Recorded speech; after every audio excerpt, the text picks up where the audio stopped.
Been summoned.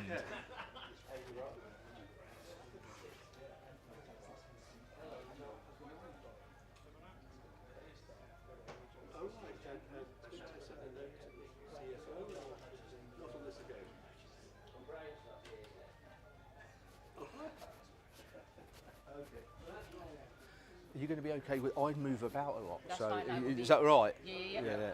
I just don't want No, it's okay. to mess up your by walking out of shot and all that sort of thing. 'Cause I get a bit. I get a bit lively. That's okay. She's going to follow you on that camera. So No problem.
I am responsible for training throughout Europe, continental Europe, even Russia at one point, but we don't go there anymore, so we're not allowed to travel that far. And my experience in the auto industry is 40 years long. I started when I was 16 in 1985, and I've been in it ever since, okay? What I'm going to talk to you about today is classic battery failure, which are usually the results of poor maintenance. We need to understand the cause of why your batteries fail, because your vehicles very much sit idle for some time. If you're working on them, you're restoring them, or generally because the weather's bad and you don't want to take them out.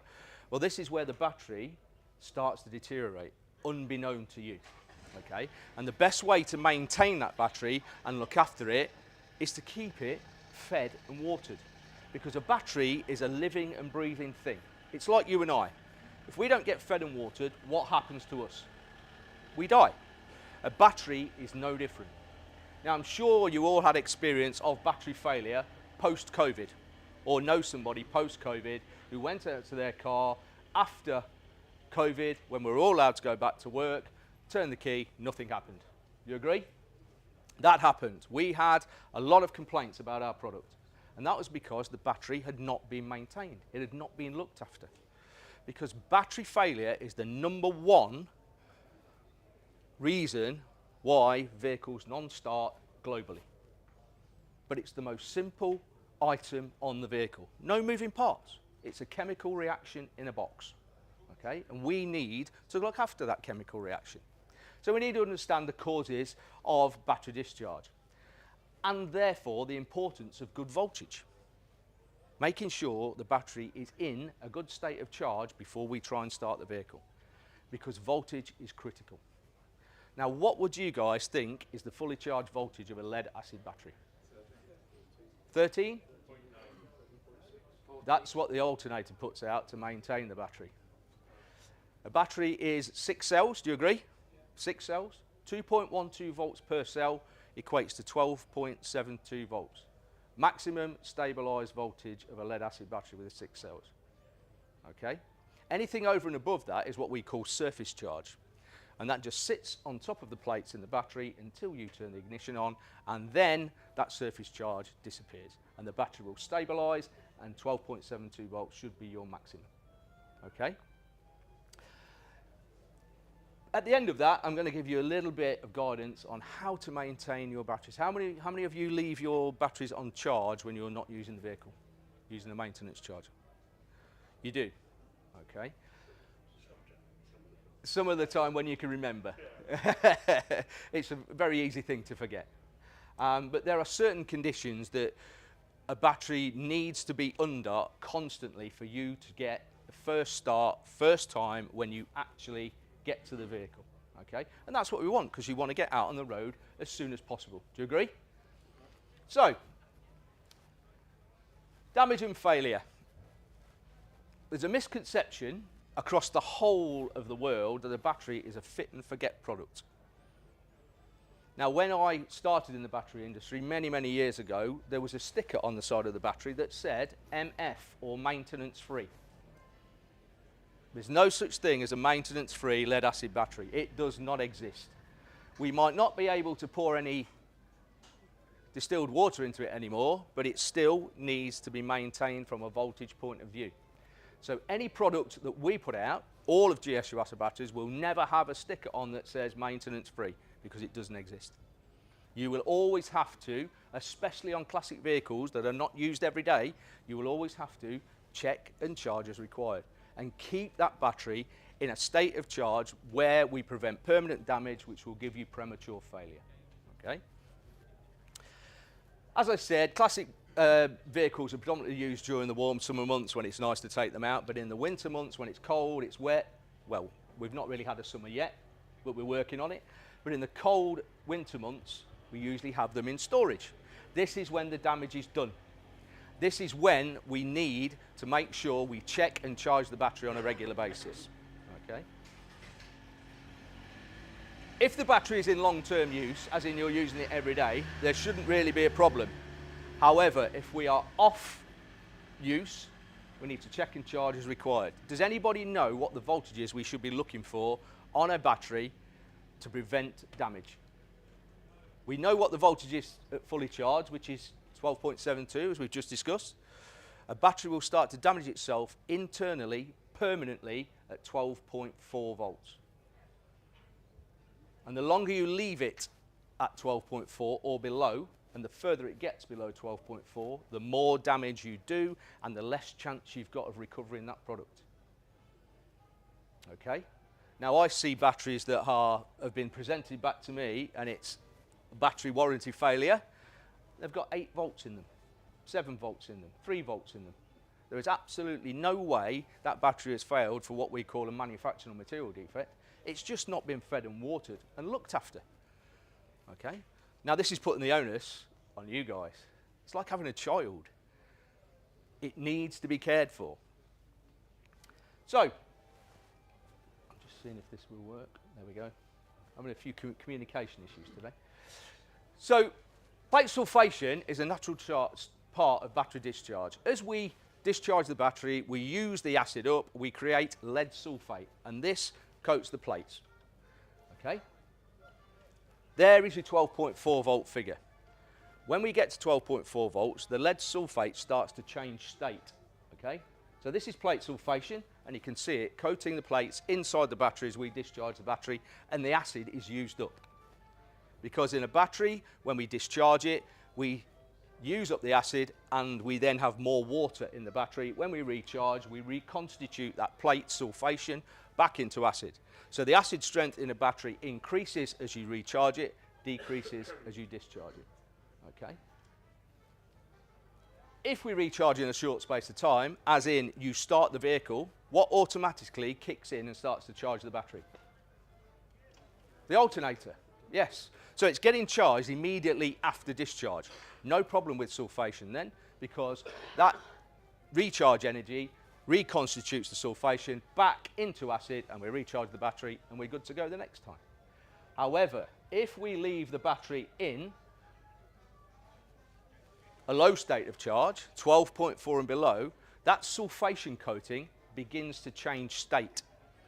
and it starts to become hard and crystalline, and it coats the plates, okay? This material cannot be removed by charging. And the longer you leave it, and the lower it gets below 12.4 volts, the more crystals that grow. And they keep growing and growing and growing as the battery discharges. So the acid level drops, the crystalline growth grows, and before long you have a battery that you cannot recover and not recharge. Have you ever seen a battery with fat sides on it that's bulged out of the sides? Yeah? Yeah? That says to me that that battery has been left in such a discharged state for such a long period of time that the crystals have grown and grown and grown and grown and have got nowhere else to go besides push the sides of the box out. You're never ever going to recover that battery. The only thing you can do with that is take it to a reclamation site and fit a new battery. And that's because it's not been fed and it's not been watered. It's quite simple. Okay? So, the second and most common failure would be what we call acid stratification. Now, acid stratification happens when the battery is not moved, it's not charged, it's just left on the vehicle for a long period of time. Now, the acid is denser than the water that supports it. It is the densest liquid within the electrolyte, okay?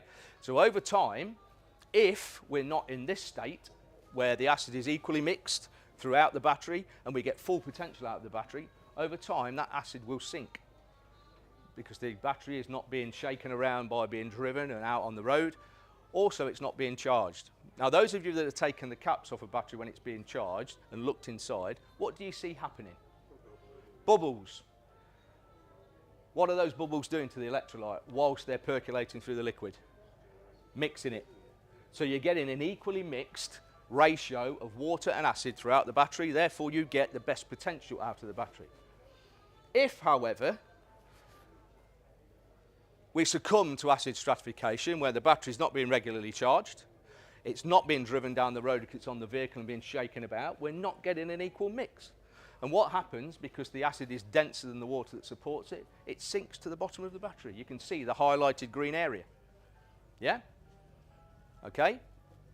That means that we have limited plate activation, which means we're not getting the full potential of cold cranking amps, which is what we use to start the engine. Do you agree? Yeah, that's what fires the starter motor up. That means that the upper region of the battery is effectively not being used. It's not being put to work by the starter motor and the electrical system because there's no acid to react. It's all in the bottom of the battery and it's sunk, okay? It can be caused by constantly keeping the battery in a state below 80% of charge, short distance driving by using a lot of electrical consumers, which is usually in the winter time when we're doing short distances, we've got the lights on, the wipers on, the heaters on and all of those sort of things. The alternator can't keep up. Especially older, inefficient alternators, not like the new smart alternators that we've got that are capable of talking on a network and communicating, and are in excess of £1,000 each, very expensive. And the battery will take longer to charge. And in some cases, it will not fully charge because the damage has already been done through sulfation. Now, is that down to us as a manufacturer? No. Is it a manufacturing defect? No. Who's it down to? You guys. Maintenance, care, looking after your child. Batteries are not cheap. They're an expensive item. Do you agree?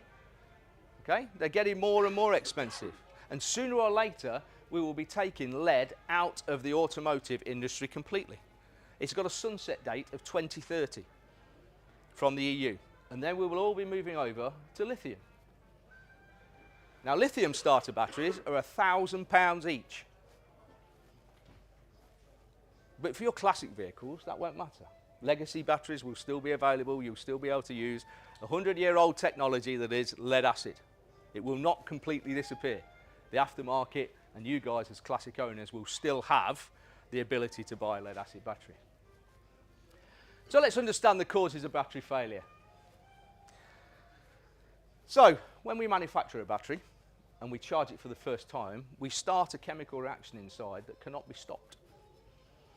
Any battery that is just sitting on a shelf, on a bench, on its own, on the floor, it is discharging with you having nothing connected to it. It is constantly releasing electrical energy. We call that self-discharge, regardless of whether it's connected to the vehicle or not. And this is the chemical reaction.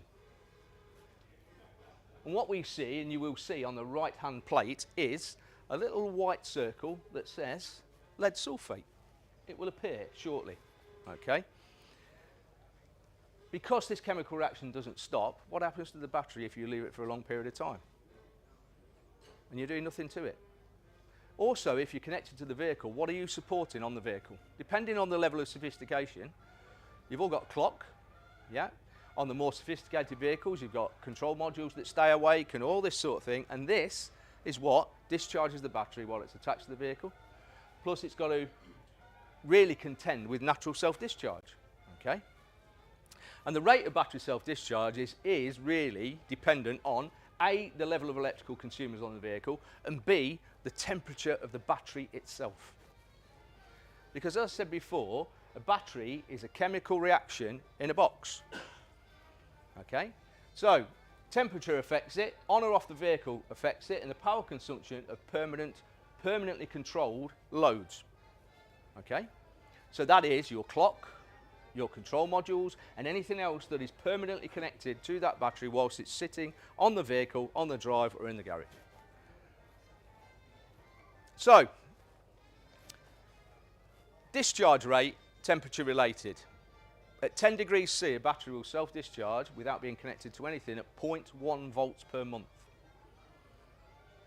If you increase the temperature to 20 degrees C, it becomes 0.2 volts per month, because it's a chemical reaction in a box, and chemical reactions react to temperature. The hotter they get, the faster they get, so the faster they self-discharge. 30 degrees C, it's 0.4 volts a month. So with every 10 degrees C increase, we get a doubling of self-discharge rate. Okay? So in the warm summer months, they will discharge quicker. In the cold winter months, they will discharge at a slower rate. Okay? That means that in a few months of storage, we go from 12.72. In 3 months of storage, we go from 12.72 fully charged, and the battery's happy, and you're happy, and the vehicle's going to start first time. If you negate any other conditions, and we just do a natural self-discharge, in 3 months, you'll be down to 12.42. That's perilously close to where permanent damage begins. Do you agree? Which is why, when we at GS Yuasa sell a new battery, we sell a new battery that's 12.6 volts or above, and it will not leave the warehouse if it's not in that condition. Okay, so 0.1 volts a month, 10 degrees C. The internal damage will start to occur and become permanent at 12.4. Therefore, it is on you guys to actually look, check, and maintain that battery and keep it above 12.4 to make sure you get the best out of it and the best chance of actually starting the vehicle first time, every time. Now, the market that are really, really good at this are those guys that have got motorcycles that as a seasonal use vehicle, they will leave a maintenance charger on that motorcycle all year round. And there are chargers out there that can do that, and they feature what we call a pulse mode on their charging phase. And I'll explain how that works a little bit later. So if we think about it, what we've got here is a battery self-discharge and storage temperature graph. In the top right-hand corner, temperature, left, battery voltage, at the bottom, months. So if we have our line, our danger zone, 12.4 volts, okay?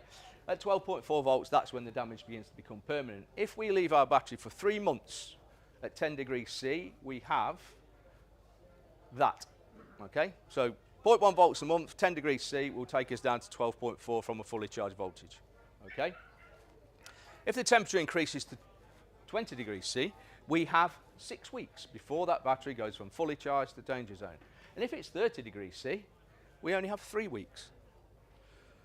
So does this start to tell you how often you need to check and charge that battery to keep it out of danger from permanent damage and what we call premature failure, and also the likelihood of a non-start? Because when the weather's nice, we want to get out on the road. And we're very disappointed if we can't. So, what's the importance of good voltage? It's a critical point, because the voltage is the push. It's what we call the push. That pushes the cold cranking amps down to the starter motor. If the voltage is low, no matter what condition the battery is in, it will not be able to push all of the cold cranking amps down to the starter motor, and the vehicle has got not much chance of actually starting. So if the battery voltage is maintained high, that increases your chance of a first time start. Now on older vehicles, legacy vehicles, we need to crank for a little bit longer before they start. Do you agree? It's not like modern stop-start vehicles where by law they have to start in 0.3 of a second. About 120 degrees of crankshaft rotation, that engine has got to start. Because most of the nasties, most of the poor pollutants come out of the tailpipe on a vehicle during the cranking phase. Because it's unburnt, atomised fuel, very bad for the chest, very bad for the environment, and gives people very bad lung problems. Okay? So that is why high voltage is very, very important. If we in fact have low voltage, and we've not treated the battery well, we've let it discharge, okay, and it's got what we call a low OCV, or open circuit voltage, that reduces the number of engine starts that battery is going to be capable of, or the length of time that an engine is going to crank fast enough to fire. Okay, so that is why voltage is so important. So if we have a low voltage, you will see it's at 12.49 and it's dipping as we're cranking the engine more and more and more and more, and we are losing the ability to crank the engine fast enough to fire. Okay. Therefore, we don't get 100% of cranking ability. Okay, the starting capacity of the battery is low, and failure to maintain the battery in a good enough condition above that 12.4 will result in permanent damage, loss of performance, and a non-start. Now, the warranty that we give on batteries to anybody that we sell to is 1 year for manufacturing material defects. You may very well get from your supplier a warranty of 3, 4, 5 years on a particular product. However, that warranty is only guaranteed if you maintain that battery in good condition. If it's a manufacturing material defect that causes the battery to fail, we will honour that. We will give you a free battery. No worries whatsoever, because it's something we've done at point of manufacture. Okay? We've poor parts, we've not put enough acid in it, the manufacturing process has got a fault, not a problem. But those faults usually manifest themselves within the first few hours, few days, few weeks of service. They don't get to 18 months in service and then fail for a warranty reason. It's usually the first time, just like a TV, a washing machine, a laptop. If it's got an electrical fault, the first time you electrically load it, it goes pop. And a battery is no different. Okay, it's absolutely no different. So, finally, we're going to look at in-service maintenance and care. This is your bit. This is what you need to do to get the most out of your battery and make sure that you get a first-time start as often as possible. Okay? So what we say is periodic maintenance. If you're removing the battery from the vehicle, okay, fully charge it. Make sure it's in excess of 12.5 volts, okay, because that is 0.1 volts away from danger point of 12.4. Recharge every 3 months regardless of the voltage. So even if the voltage is above 12.5, every 3 months you recharge it anyway. Because what we're trying to do is instigate that bubbling by charging, and we're mixing and refreshing the acid so we don't get acid stratification. Okay? So you check it every month, make sure it's above 12.5, and then every quarter, regardless of voltage, check and charge it again. Okay? Because that offsets the damage caused by acid stratification.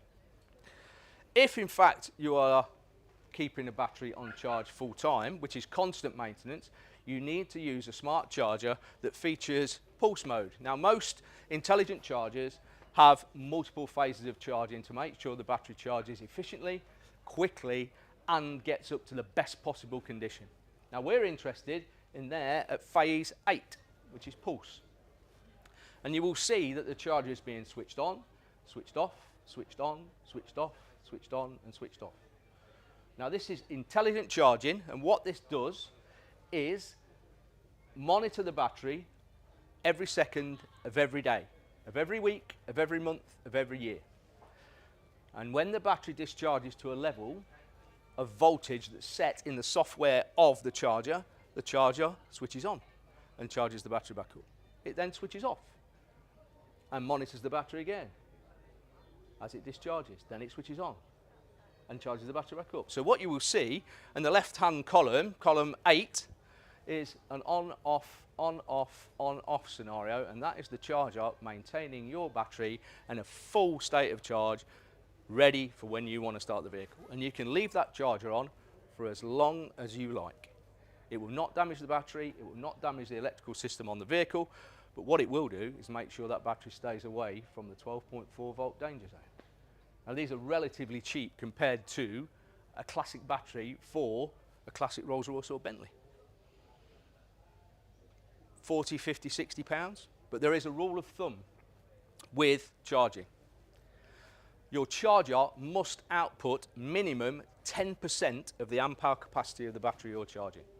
So if your battery is 100 amp hours, the smallest charger you should use to get good charging in an efficient time is 10 amps. So that's the rule of thumb, industry with lead acid. 10% of the amp hour capacity of the battery. So using a 5 amp charger on a 120 amp hour battery, no good. You need something that puts out at least 12 amps.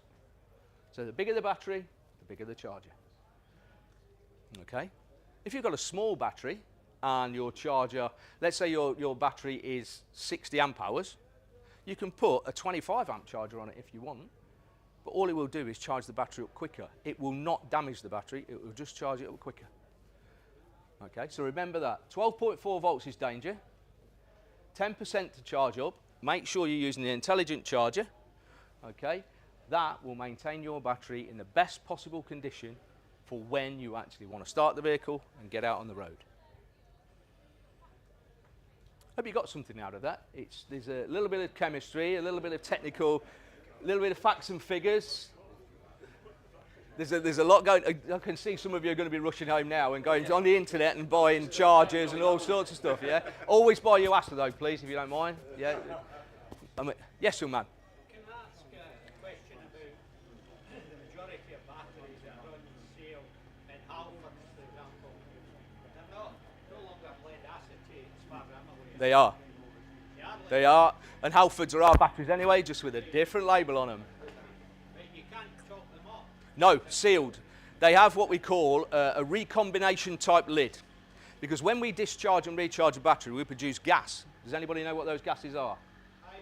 And oxygen. Now historically, when my father was alive, every weekend he would take the battery off the car, he would top it up and he would charge it ready for work on Monday morning. That happened a lot, okay? That's because the batteries used a lot of water in service, okay? So we had to top them up, charge them, make sure Monday morning work we could go. Now with a recombination type lid, that hydrogen and oxygen gas is gathered in the top of the box, and the hydrogen and oxygen are brought together and recombined into water, H2O. Okay?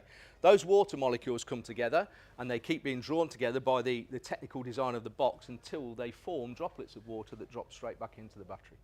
Zero water loss. But that doesn't mean it's a maintenance-free battery.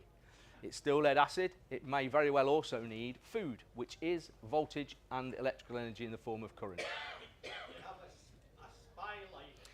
Don't trust it. We call it a sockeye, state of charge indicator. Do not trust it. Do not trust it. It is a marketing gimmick. Okay, trust me. There's not enough electrolyte in it. No, it's on about charge. Basically, that's a mini hydrometer, and basically it's looking at acid strength. Because remember I said acid strength drops as the battery discharges and we get more water. As we recharge, we get more acid. Okay? What that is doing is being used as a hydrometer. And it gives you a green light if it says that battery is fully charged. But the sockeye only looks at one of the 6 cells because it only goes into one of 6 cells. You've got 5 other cells you may very well have an issue with. It's a marketing gimmick. I don't trust it. I wish we'd delete it. The best way to check is a multimeter, 20 volts, DC scale, drop it across your battery. It will give you a correct indication of what that battery voltage is. Because if you have, as you say, it goes black when the battery needs a charge, you pick that battery up, give it a good shake and leave it in a warm room for 20, 30 minutes. You know what will happen? Because you've started to mix the acid around and the acid is now evenly mixed throughout the battery, that little socket will go from black to green. Because all you've done is, as the battery has been sitting, we've had stratification. So that socket is only in connection with water and no acid. So it's never going to change colour. I wish they would delete it. I drive a 1928 car every day of the week. It's never winter. It doesn't live in the garage. It's got a dynamo and not a... Yeah, but you're driving it every day. That's the thing.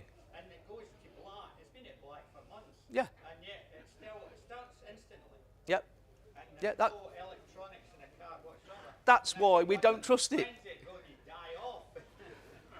Well, just call me when it does and we'll be fine. I've had it for ages. Yeah. And it seems to be... It tells lies. It's a gimmick. It's a marketing gimmick. Everybody does it in the industry, so we all have to follow suit. to top these batteries up. Nope. Nope. If it's a sealed lid, you don't have to. If it's got the 6 screw caps, then you have to top it up. Rather it didn't have, because then I would feel happy. So you could see. Plates are always covered. Yes, young man. Plates are covered or not. With your time axis at roughly 20 degrees, Yeah. I think you said it was about 0.2 volts a month. Yeah, so after 3 to 6 weeks of batteries. That's at 30 degrees C.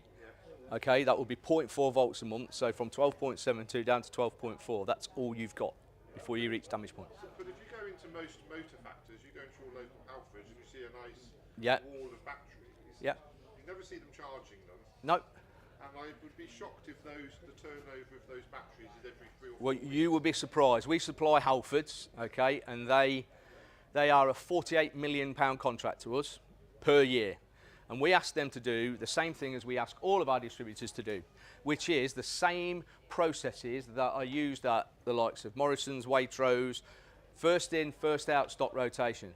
If it's perishable goods, the new stock goes to the back, everything cycles to the front. Because a battery has got a shelf life, just like a bag of salad at Sainsbury's. Okay? As it gets older, its shelf life deteriorates. So we need to move it forward on the pick phase for when you actually pick the battery up and give it to a customer. From the day we charge it to the day it should go into service, you've got approximately 2 years. That's it. Because it's a deteriorating product. And it will fail over time if you neglect it and if it's not put into service. So from the day we charge it, you have 2 years. Now, Halfords should be following what we call FIFO, first in, first out stock rotation. Whether or not they do, because I cannot be at every one of 500 Halfords stores every day of the week. It's for them to stock manage. Now, I appreciate exactly what you're saying. Can you tell me also, I don't have a voltage regulator. Yep. It's a cutout. Yep. It's manually operated. So the dynamo's putting in 8 amps or something. So I start the car. Yeah. I run it for maybe 5 minutes, then I turn off. And if I'm going a long journey, I'll put it on again. I put it off and on. Yeah. When I think it's getting Well, inside an alternator, you've got something called a voltage regulator that does that for you. yeah, but this battery never seems to go flat because. No. But does it do any harm if I just left it being charged all the time? Yes, it will. Because what you effectively do if you overcharge a battery is you turn it into a kettle. You're forcing electrical energy into a metal object. And that metal object has got internal resistance. And what happens to a metal object when you introduce current into it if it's got resistance? It gets hot. So the plates get hot. And when the plates get hot, you start to boil off the electrolyte, which is the water. And Boyle's law states if you use energy to create heat and turn a liquid into a gas, you create what? Explosion. Pressure. Well, Works in the same way as a steam engine. Now a battery will then vent all of that excess pressure out to atmosphere, especially on an older type battery that is open vent or has a pressure relief valve. And what that will then do is dry your battery out, because what you are losing is water vapour and the battery will dry out. Which is why on the older type batteries where we could take the caps off, you had to periodically top them up, because you were permanently losing water vapour. So is 5 minutes too long? It all depends on the efficiency of your dynamo, the internal resistance of the battery, because the battery will resist charging, and that's what creates the heat. Okay, that's for you to manage, because you've got a dynamo without an automatic voltage regulator that you see in an alternator. So maybe I should only charge it for 2 minutes? There's no answer. There's no answer to that. It's how long's a piece of string. The newer the battery, the lower its internal resistance, so the less you'll have to have the charging system switched on. The older the battery, the longer you have to have the charging system switched on because its internal resistance increases as it gets older and encounters service wear and tear. So the older, longer, newer, shorter. That's the best I can give you, to be perfectly fair, because of the variable efficiency of the charging system. Don't leave it switched on. No, because you'll boil the battery dry, and then you will have a problem. Have you, is there a decent way of testing a battery nowadays? I mean, we used to use these heavy-duty discharge testers. We don't use those anymore. You need something called a conductance tester. Yes, you can. Yes, you can. Very simple.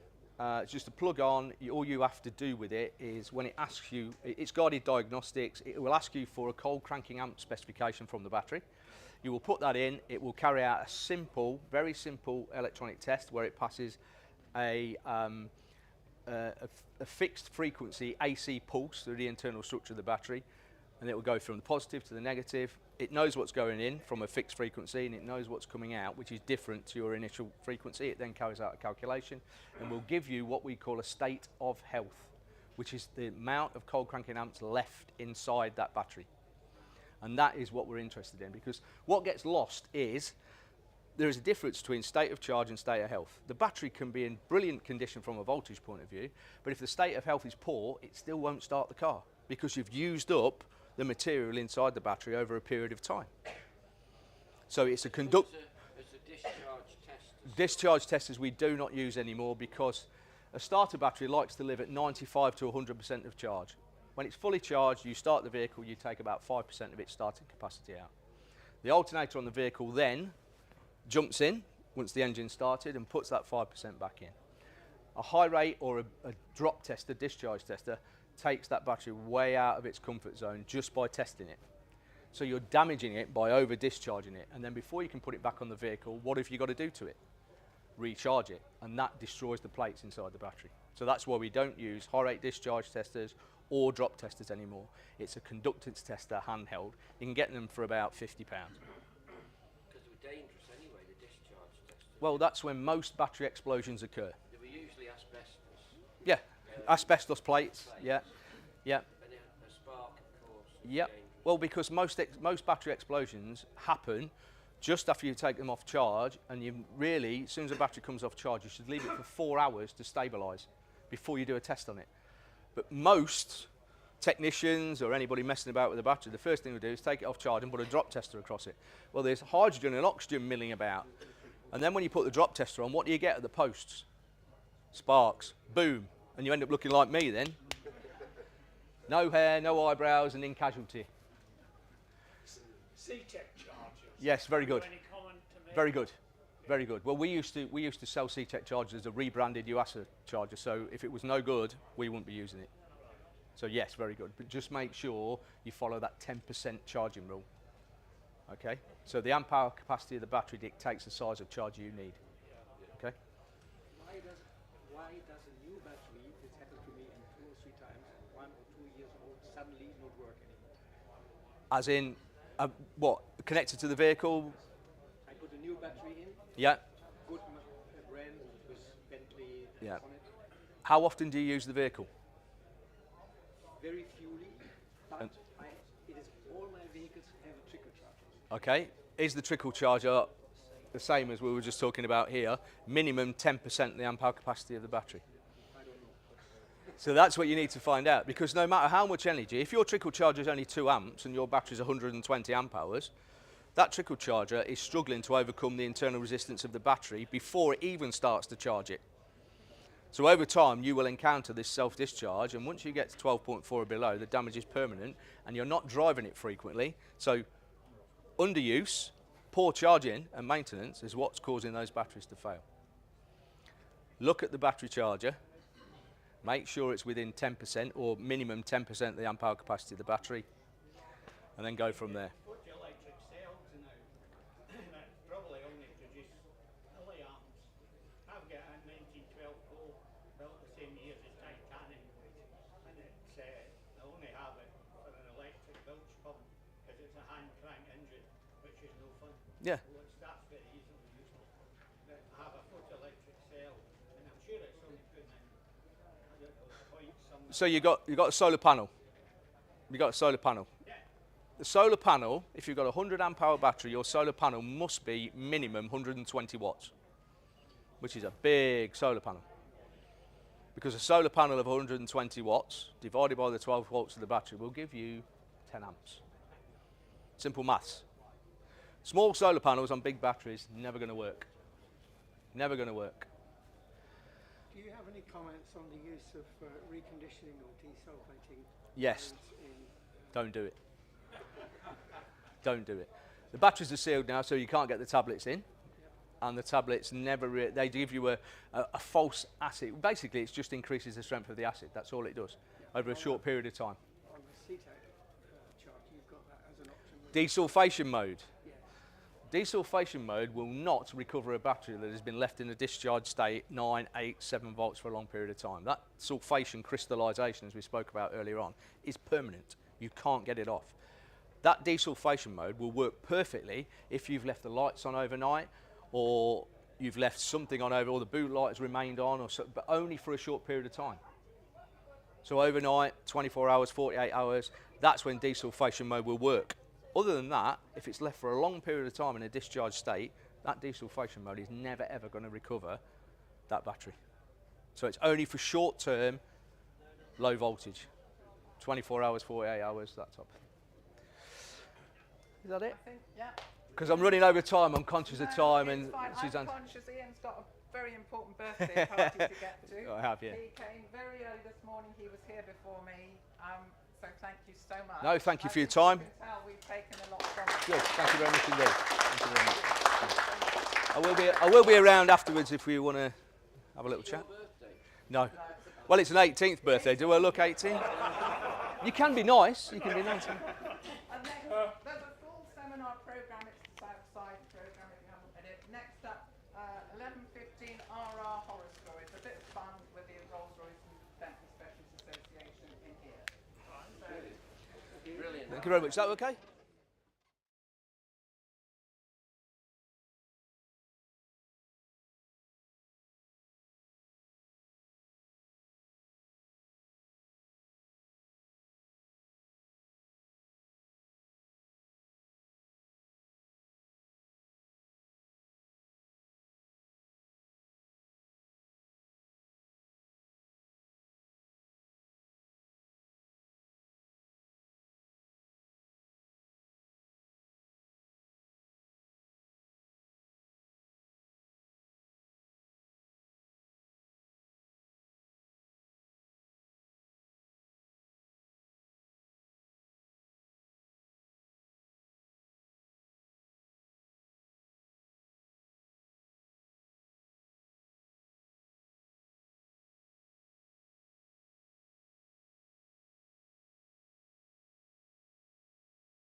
that on the screen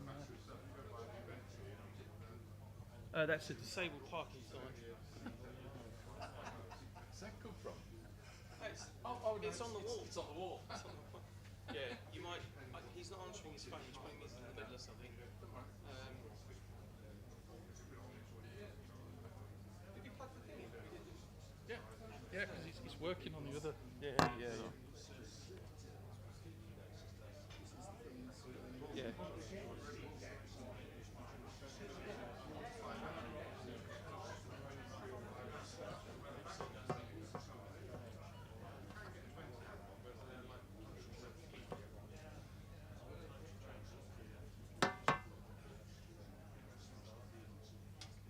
Yeah, look, just on the buttons. It's doing it on the buttons. Right, okay.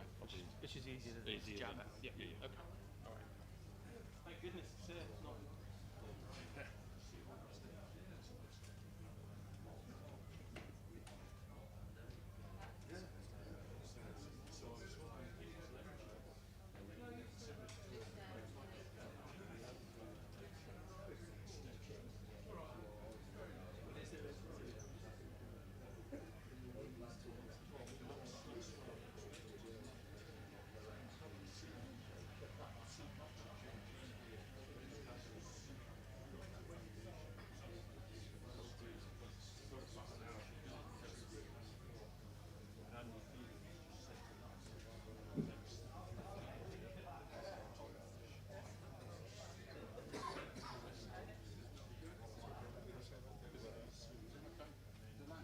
Are we ready to go?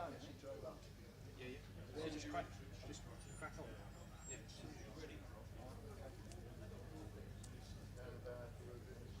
Good morning, everyone. My name's Ray Hillier. I'm one of the members of the RRBSA. We've got a number of the RRBSA members here who are going to try and help us out. This was John Tupper's idea to bring a sort of small demonstration of some of the horror stories we've encountered in our business over the years. Hopefully it will be informative, hopefully it'll be a bit of fun. Anyway, I'm going to hand you over to Ian Pinder for the first bit, and then you lucky people have got me for a while, and then we're going to basically pass the microphone around to hopefully frighten you all to death. Okay? Good morning, everybody. Not this actual product, but what you're actually looking here is something that is quite dangerous.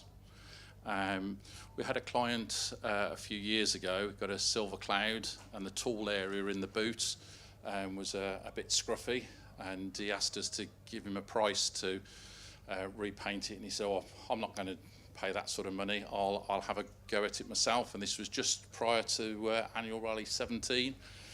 And he came to see us on the Saturday, and he got a very bright red face, and he got no fringe, eyebrows or anything.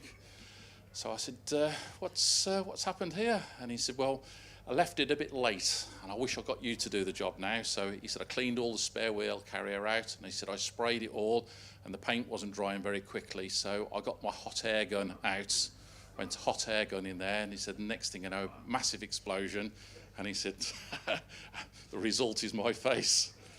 And more recently, we had a situation, got a low mileage Azure, and a client said to me, "You got creaking noises around the windows?"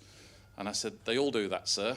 You know, it's a design feature with them." And he said, "Well, for a car of this value, it's no good. Can you do something?" Spoke with the lads in the workshop meeting, and they said, "Well, we could try some dry lube around the window rails and see if it improves it." So they did it on the driver's door, no problem at all. Seemed to fix it and make things better. So I gave them the instructions to carry on around the car. Got to the passenger door, and Phil was sat inside the car, operating the window up and down to obviously work the dry lube into the runners. Again, almighty explosion, just totally deafened him. Door casing had come off the inside of the car. He then couldn't get out of the car, all disorientated, got out of the car, and thought, "What's going on here?" And if you can see on the photograph, This is the car, and if we go to the next photo, the door has exploded inside, and this one with the straight edge, you can actually see the amount that the door has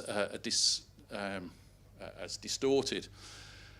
I phoned, obviously, it's going to be of an expensive repair for our insurers, so I spoke with the insurance company on it. Engineer I've known for 30 odd years, and he said to me, this has shocked me. He said, I've done exactly the same job on my BMW. He said, over the weekend, he said, electric windows are very slow, so he said, I sprayed some lubricant on the runners to get the windows to operate quickly. He said, so I've done exactly the same myself. We tried to work out what had happened here, and we worked out as the can had gone round the car, it came to the last door and it was running out. It then put the propellant from the aerosol can into the door, operating the electric window, must have had a spark, and then that was the damage. But £26,000 to put this car right. So you could just see there the damage that was caused. So just be very aware of a simple aerosol can and the damage it could cause and injuries. So I'll now hand you over to Ray.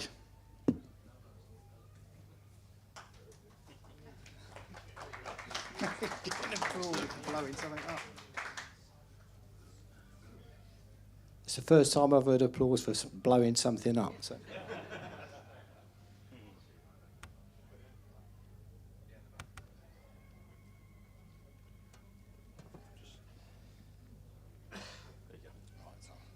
Okay, these all, as I say, John Tupper came up with this idea, and it is a good idea because it does sort of give a flavour of some of the things we see. Unfortunately, he's winging his way back from the States at the moment, so he should be here any time. But all I did was, in fact, what I've done over the years, I tend to take photographs of things that are unusual, is probably the politest way to put it. And it's the descriptions that I like when people come in. And, for example, this one, there was absolute bewilderment from this bloke. As he said, the car was running fine, and as you can see, there's an element of sludge inside the rocker cover, and it sort of limped in, and took a little while to get sorted, but it didn't limp out. So it's quite interesting how people perceive their actual running and maintenance. The next one is quite interesting because he phoned us on the M1 heading down from Blackpool, I think, to Brighton. And his words were, there was a slight scraping noise that he noticed when he was driving down the M1. And I said, how far away are you from us? He said, about 20 minutes. I said, well, come in. And then we put it on the ramp, and this is what we saw. So he had not long bought the car. I think there wasn't a warranty with it. Anyway, so it stayed with us for a week or so while we sorted it back out. So it's quite, as I say, there's never a dull moment really. So moving on, I mean, I'll whip through these fairly quickly so that the other lads can have a chat as well. Arnage fuel pumps. Now this one, one of the things about Arnages is, which if anybody's got an Arnage here, make sure you protect the car underneath.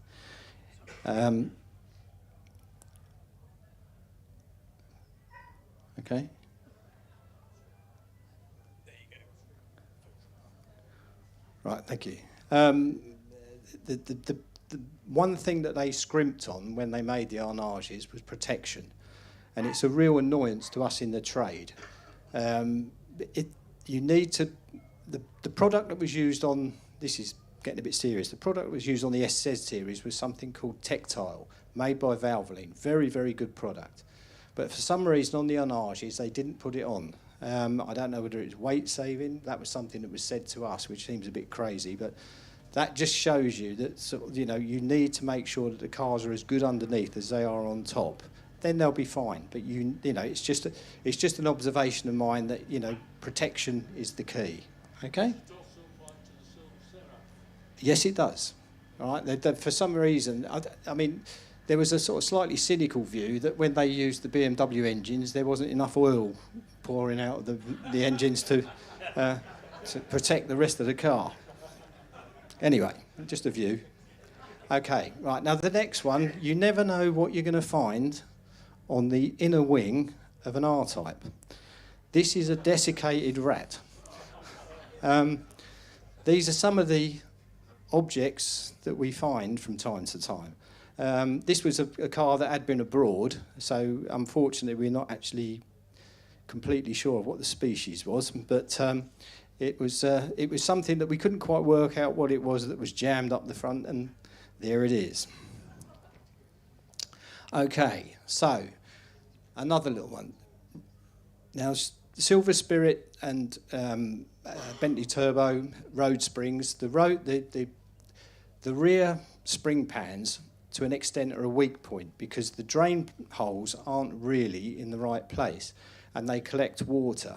Now, if anybody fancies doing their own rear springs, just count your fingers before you start.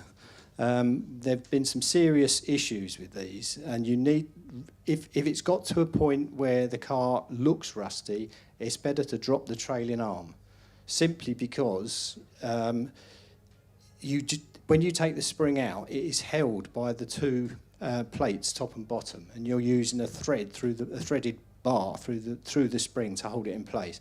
If that lets go, you will not have all your digits left. So just be incredibly careful. Okay, right, now we'll move on to another one. This was a Bentley, actually quite a rare car, Bentley MPW Coupe that one of our customers found and purchased and then wanted to do up. And one of the things he said was, this chap assures me that the car's been regularly serviced. That is the front caliper and the brake pads. And as you can see, service is probably, it's not the word I'd have used, let's put it that way. Okay, so this is only a flavour of some of the things that head through the door, and the description that you get from the owner of what is actually required and what the condition is somewhat differs from the facts.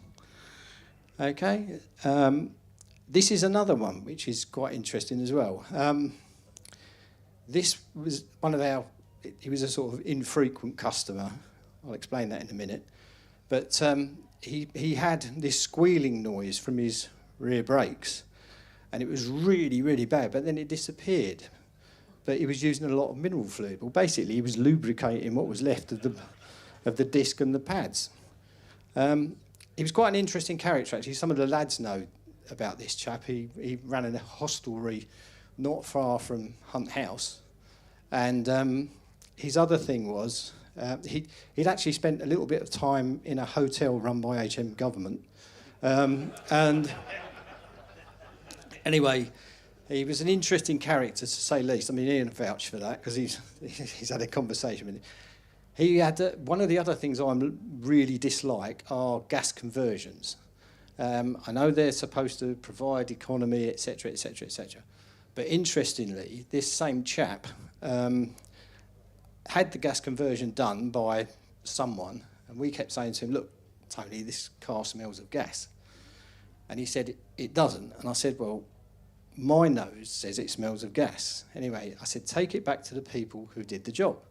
So he took it back to the people who did the job, and they said, "We can't smell gas." So they came back to me and said, "They can't smell it, I can't smell it." I said, "Fine." 2 weeks later, I get a call. "You were right, I've just blown the bonnet and my garage door off." So, anyway, one of those things. So, right, moving on to the next one. Now, this one, for those of a nervous disposition, we had a very, very nice low-mileage SZ series car that was very well looked after, regularly serviced, but very underused, in a nice, dry, clean garage. We got the car. It was one that then came through to us to move on, and there was a slightly unusual smell coming from the air conditioning system, and basically we rummaged around and found a slightly less than well family of rodents. So we had to hoik them all out, clean it all out, and decontaminate it and everything else. But it just goes to show you need to. If you're storing a car for a period of time, it needs to be stored properly, and this clearly wasn't. So, well, I'd say it was, but it wasn't stored as it should have been done. So, you know, it's just amazing what you find and what turns up when you're looking for a particular problem. The next one, this guy said he got a bit of a misfire. They're the push rods. I think it was a slight understatement, actually. But anyway, that turned out to be. It was actually quite a quick fix once we sorted it out and worked out what had gone on. But again, that was a car that had been stood for an inordinate amount of time, and then obviously they just fired it up and buggered it. Really, is the only way to describe it. Anyway, so that's that one. This is just contamination. Now, to me, this is indicative of modern fuels. And also lack of maintenance. But the modern fuels issue is obviously something dear to our hearts. We recommend, and in fact insist, you use E5. Do not use E10. You might as well pour water in it. It's, you know, the sheer amount of, the lads will back me up on this, the amount of corrosion, internal corrosion that stuff causes is absolutely massive. And if you don't use your car regularly, it's even worse. So, right, now, this is another thing. How about using it now and again when you're stuck and let it wash through? A quick, well, yeah, literally, if you need to, and I mean, rather than sticking diesel in and giving yourself an even bigger headache, I mean, just you can use some E10, but get E5 in as fast as possible. Okay, I would strongly recommend that. Put enough in to get you to the next fuel station or get you home. Yeah. Yeah, but don't do it long term, okay? Right, so the other thing is, I was talking about arnages, and one of the things that is a little bit of an issue that we're copping hold of at the moment is on the red labels, because the red label car, or red label is a great car, but they shoehorned the V8 into the existing Arnage shell, and there's a lot of heat that gets generated from the turbocharger. And you need to look, if you're considering buying one, to make sure that that doesn't happen. That's the right-hand inner turret. So be aware that that's an area of corrosion. It goes back to the thing that I was saying at the beginning, where, you know, Arnages weren't brilliantly protected when they first came out, so you need to make sure they're protected now. Okay, it's just something you've got to do. And another thing, I think coming to the end of my little bit, we had an S3 that came in from America. This is not meant as a comment on American workings or quality of work, but this was what we found when we were taking the car apart. It had been lashed up somewhat, and we ended up having to... they were welded repairs that were perhaps done by a guide dog, I think. I mean, they weren't the best. But anyway, such is life. But we sorted it all out. And the other, another one, we were asked to do some rear hubs. And they said they'd started the job, but could we finish it? And if you, I don't know whether you can see, I don't think that's really showing it. I think half the picture's missing. Basically, what had happened, unfortunately, the picture hasn't come out so well, they'd basically undone the top ring of bolts, and then they'd pressed off the disc. So they hadn't actually dismantled the thing properly from underneath where the yoke is. So it was a bit of a mess. Unfortunately, that one doesn't really come across too well. Anyway, that's the end of it from me. Just a few things that we've...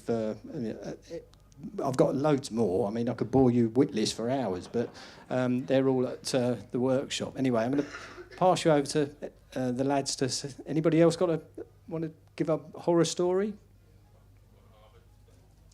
Harvey Wash is coming to the stage.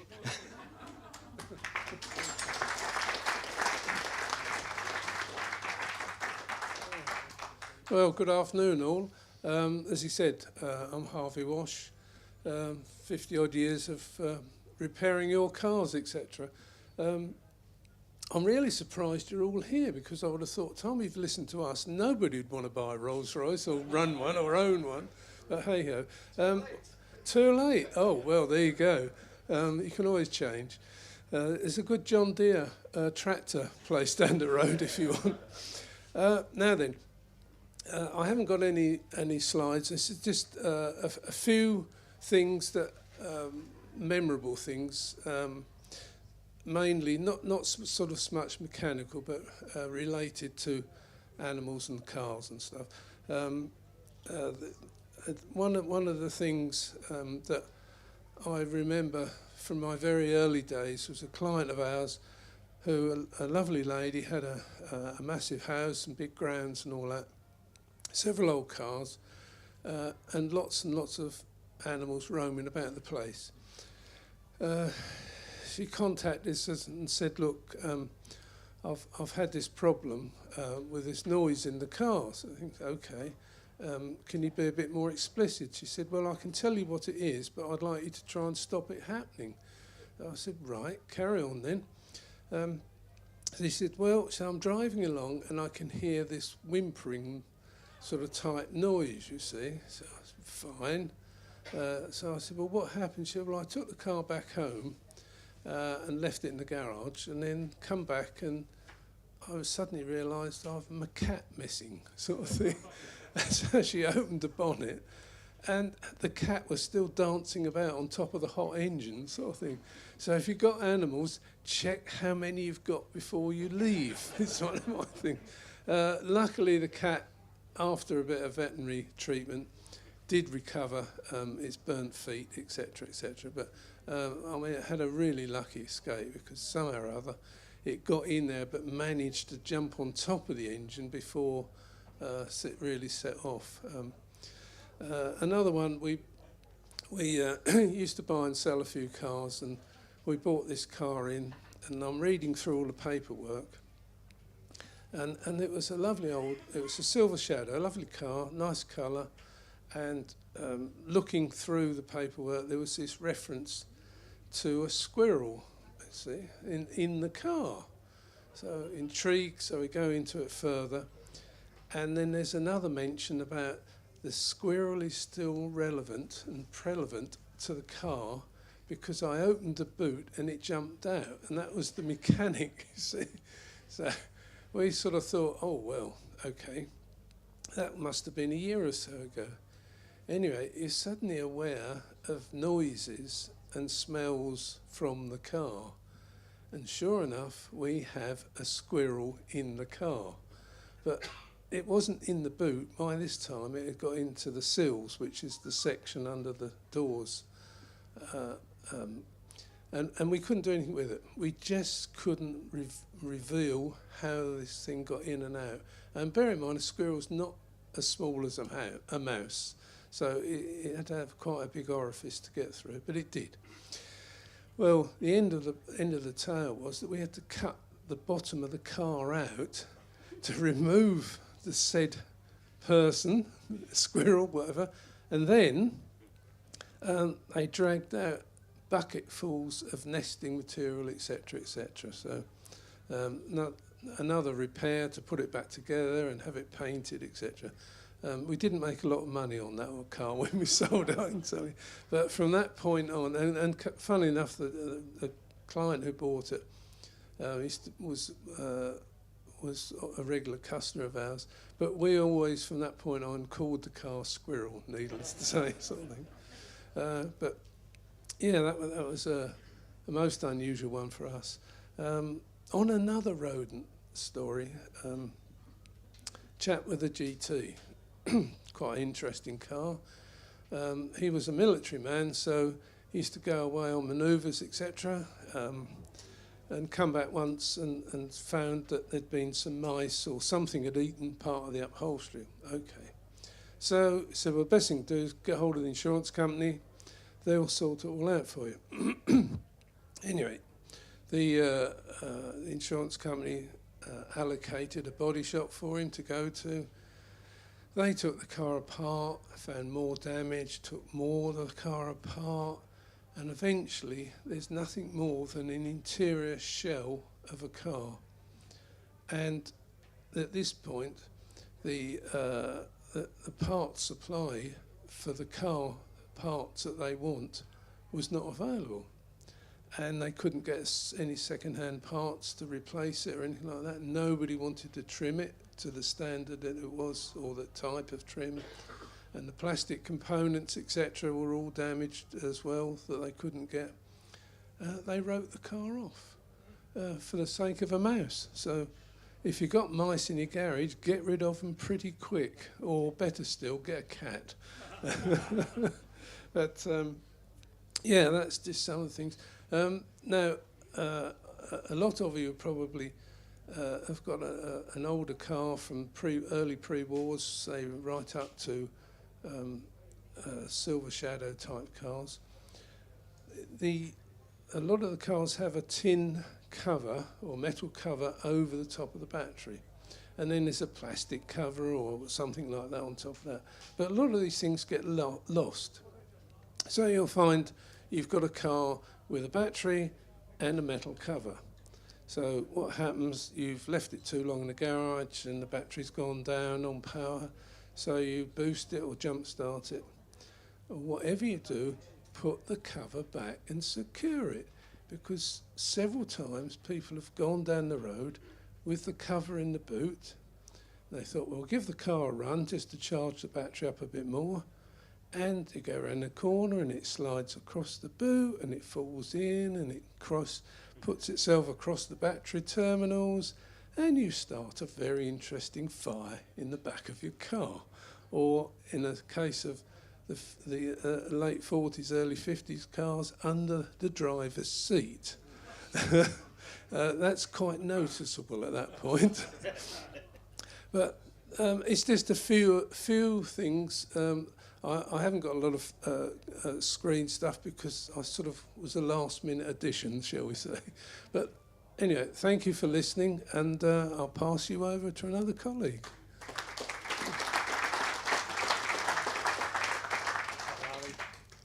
Hello, I'm Colin. I was coal book specialist, so I've retired now. Just some, I've got no pictures, just a few little silly stories that we've come across over the years, vermin, things like that. We had one where we lifted the bonnet up on a shadow, and the bonnet pad was bulging, and when we took it down, it is covered inside with about 200 dog biscuits. And what the gentleman said when we took it back, that the squirrels come into his garage and take the dog biscuits. They was going in his car and store him inside the bonnet pad, and it was really, really bulging. So that's another one. And also, another old customer of ours, what he used to do, in the winter, he would put, you know, the moisture things you can get for stopping damp, he used to put them on the seats of his car.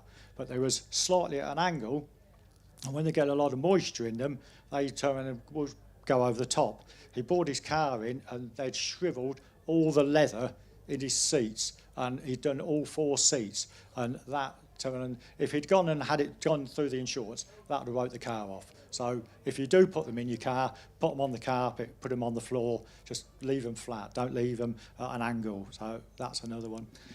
Back to vermin. Another one, what Harvey was saying, we had a GT. He used to live down by the river, and he said his car wouldn't start one day, so we had to go and fetch it in. Eventually we got it started. The dashboard was like Blackpool illuminations with all the lights coming on. Eventually what we found the problem is he'd got rats in the car. That ate the wiring loom, chewed the wiring loom. The smell was terrible in the car. Insurance came out, come to look at it, it needed a complete wiring loom, and that actually ended up writing the car off because they couldn't repair it. The wiring loom wasn't available, so that wrote the car off. But he said, I want it done, but we couldn't do it. We couldn't even get a good second-hand one. So he ended up getting paid out from the insurance company. So you just have to be careful with vermin and things like that. Just one more quick one. It's a customer that we used to have from London. He had an old Shadow. We used to go and fetch it. He was a celebrity on the television, and we got the car in one day on a Friday, put it in the workshop, went home, came back on the Monday, and our staff wouldn't go in the workshop. The smell was horrendous, but we'd got about 10 cars in the workshop, didn't know where the smell was coming from. Eventually, we traced it to this celebrity's boot, and one of the things he'd put it in for was a service, and the boot wouldn't open.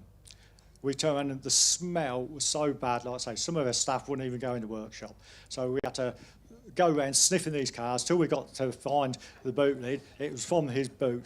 We had to break into the boot to get it out. We found 6 black bin bags of household rubbish in the boot that had been in there for weeks. And because he's a celebrity, what they turn around and do, they don't put their rubbish outside the house because the paparazzi will go through the rubbish to find any things. So he turned and had 6 weeks worth of rubbish, and then he said he took it down. He used to have to take it down to the studios to get rid of it. They have a special skip to get rid of all their rubbish.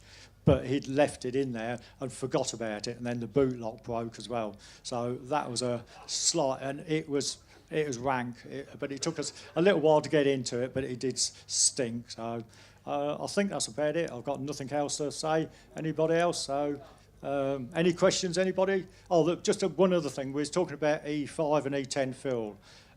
Always, as much as you can, use E5, because over the last year or so, I know of 4 or 5 cars that have caught on fire that have actually been written off because their rubber fuel hoses, so he's pointing at someone, the rubber fuel hoses have perished because of the E5 fuel, E10, sorry, so always use E5 and always get people to check the rubber hoses because they just eat it away.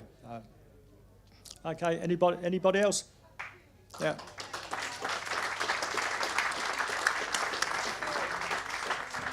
A few solitary lessons there. The guys will be back later, 3:15. They're doing a technical Q&A session. John Tupper, we hope his aeroplane is doing what it should, is getting him back from the States. And Andy Wood will be on the panel as well, I believe. If you've got any questions, can they bring them? Right, okay.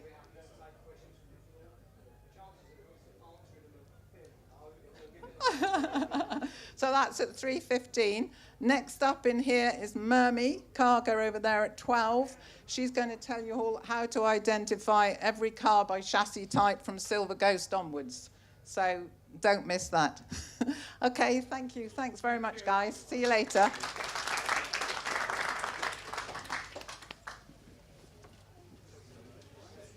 Thank you.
guess I don't want.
I'm going to wait a few more minutes. Okay.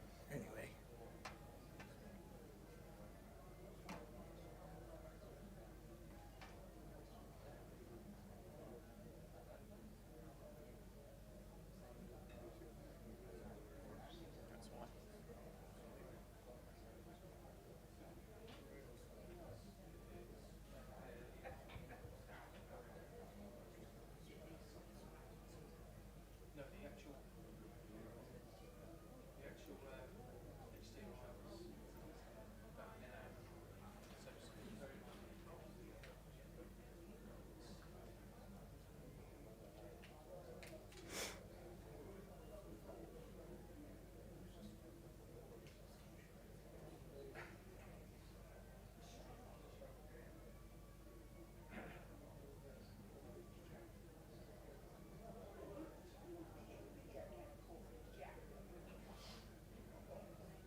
There's some other people who promised to be here, but I'm going to start anyway. In the summer of 1967, my new husband, then, I've had one since, Ken Karger, and I set off across America on his BMW R60 motorcycle. We arrived in Burghley, California. This was 67, you did that those days, and decided to stay for a while. At the end of the street where we lived, there was a used car lot that included an S1 Bentley, B562 LEG. We bought it. I had never heard of either a Bentley or a Rolls-Royce at that time. In 1968, we sold the Bentley and bought 3DL122, a Phantom 3, with a superb gurney nutting body and a very detailed history. We drove it back to Philadelphia. By the early 70s, we had joined the RROC and saw many other types of Rolls-Royces and Bentleys. On asking, "What's that car?" we were told, for example, a Phantom 2. Well, how do you know? It belongs to so-and-so, so we know his car. Well, that wasn't enough. This presentation is a variant of the slideshow we put together a few years later. The ideas in the presentation you are about to see are the same as the original, but today's is all digital. The early ones were slides shown with, I think, 3 carousel projectors. So let's get started.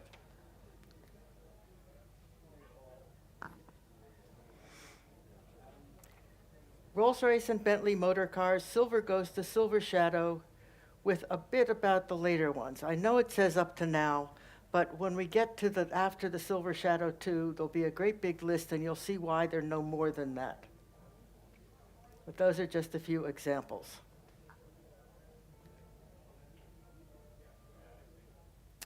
Before World War II, Rolls-Royce built only chassis. The bodies were built by independent coach builders. That's a chassis. It's actually a Ghost chassis. But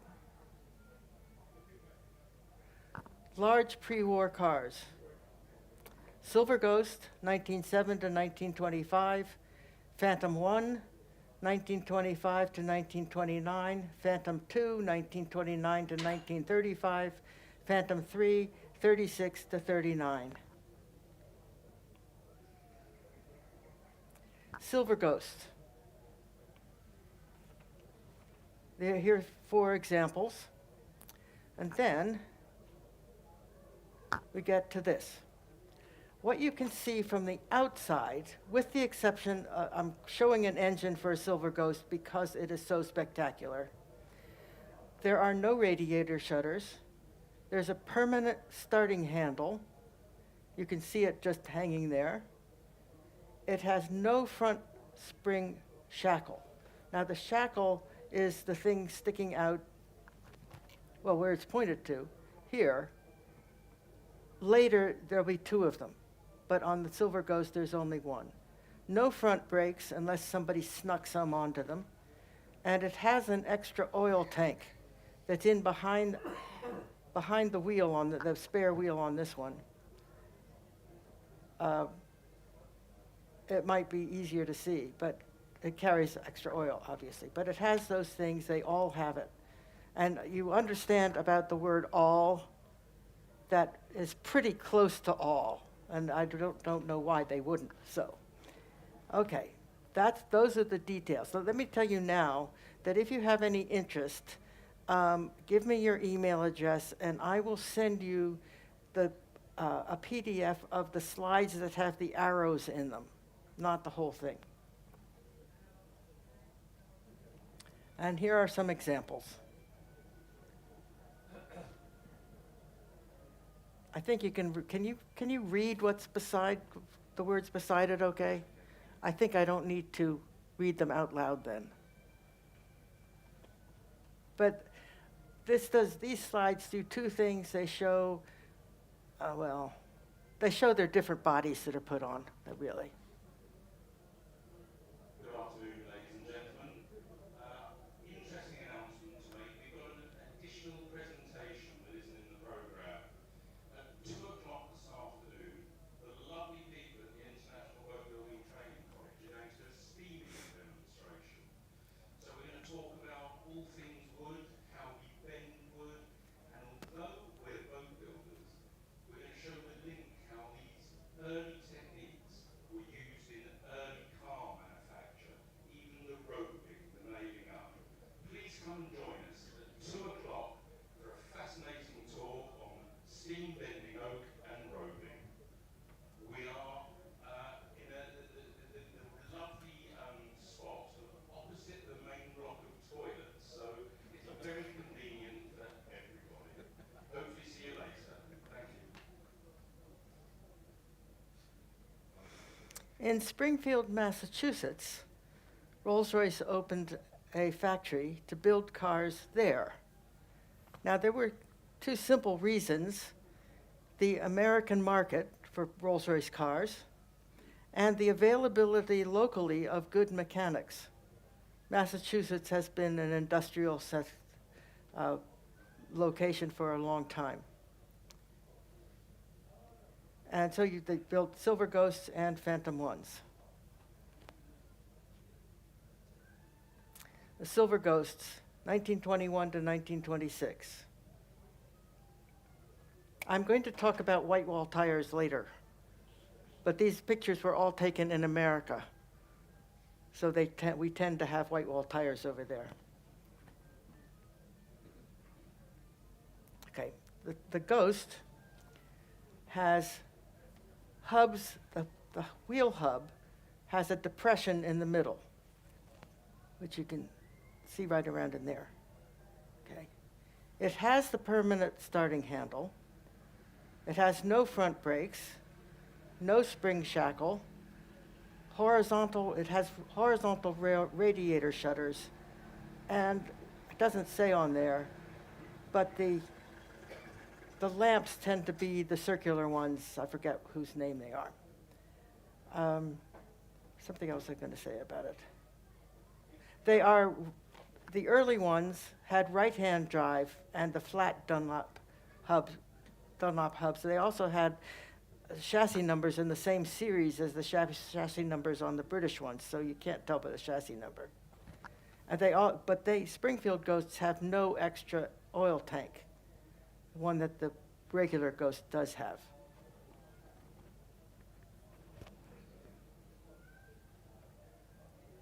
So we'll look at a couple of silver Ghosts.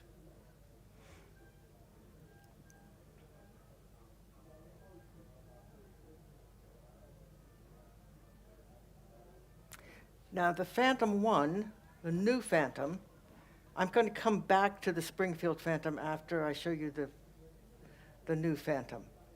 1925 to 1921. These are some of those that you can find in America. They have the front spring shackle, where there are two connections here.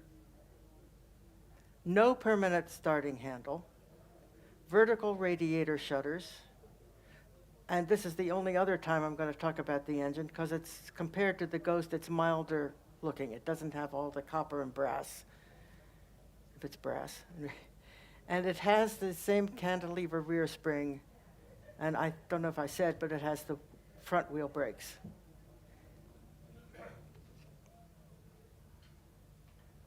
And here are some of them that you can see.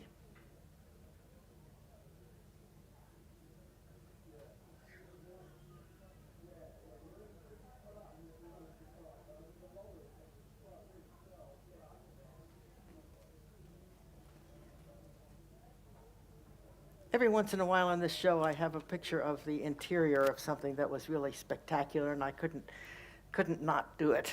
So.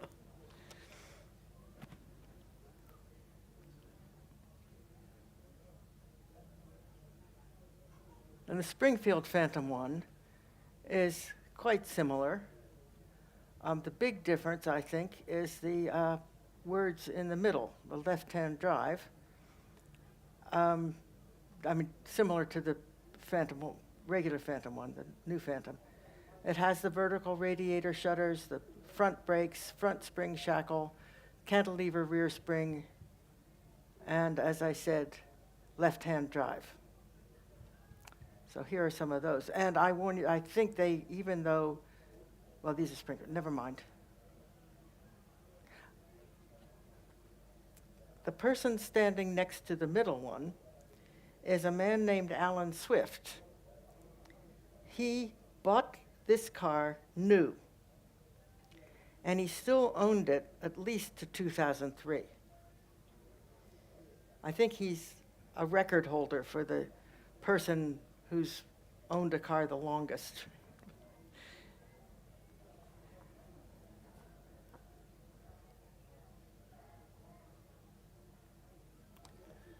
In the bottom car, you'll see the person looking out at you is John McFarlane. He was the almost first editor, but the longest running editor of The Flying Lady, the Rolls-Royce Owners Club magazine, and a very important person to all of us. I'm trying to think of, never mind. I shouldn't try to think of something that I don't have written down. Okay.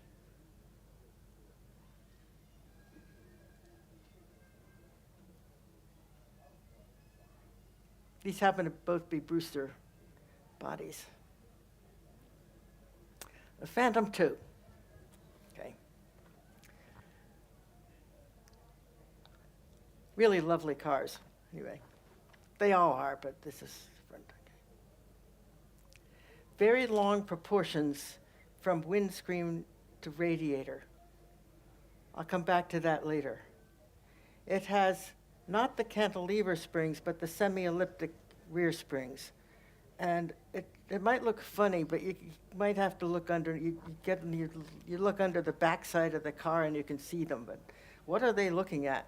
Anyway.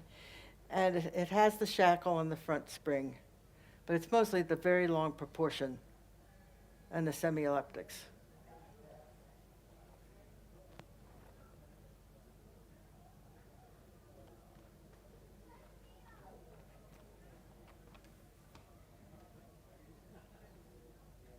But it's easy to see that long bonnet.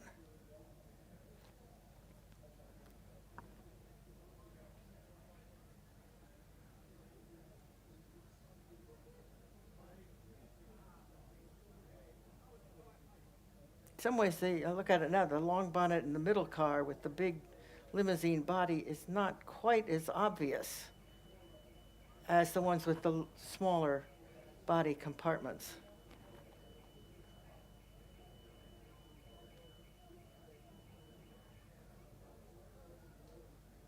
Left-hand drive Phantom 2.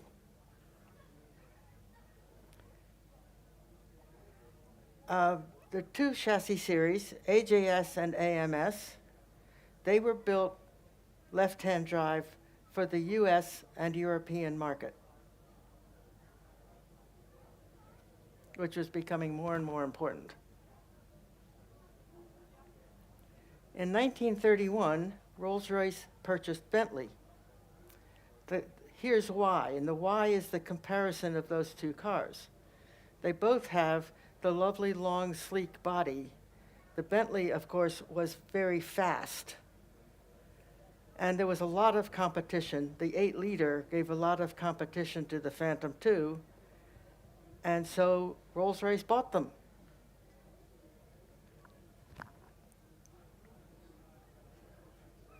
Now, here's John Blatchley. This is an introduction sort of to the Phantom III. John Blatchley, designer for gurney nutting and involved with the R-Type, Silver Cloud, Silver Shadow, and Corniche for Rolls-Royce later, said, how will we ever design a good-looking body for the Phantom III chassis? Well, he did, because he designed a lovely one that I owned for quite a while, but anyway. Gurney nutting could do that. So here are some Phantom 3s. I mean Phantoms 3.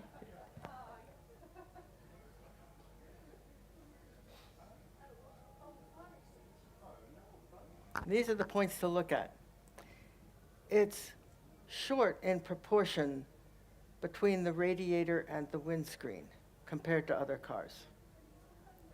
Independent front suspension allows the radiator to move forward in line with the headlamps. The headlamps are mounted on bars between the radiator and the wing, and it has a Dunlop interlocking hub. You have to watch out. Never mind, I shouldn't go not script things anyway. It looks different. It acts differently also. And here's some more Phantom 3s.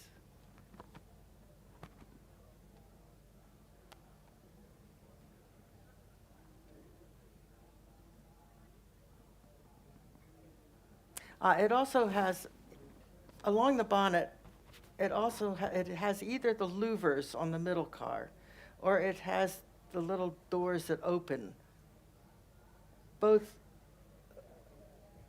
differently for look, but also for how the air moves through the engine compartment.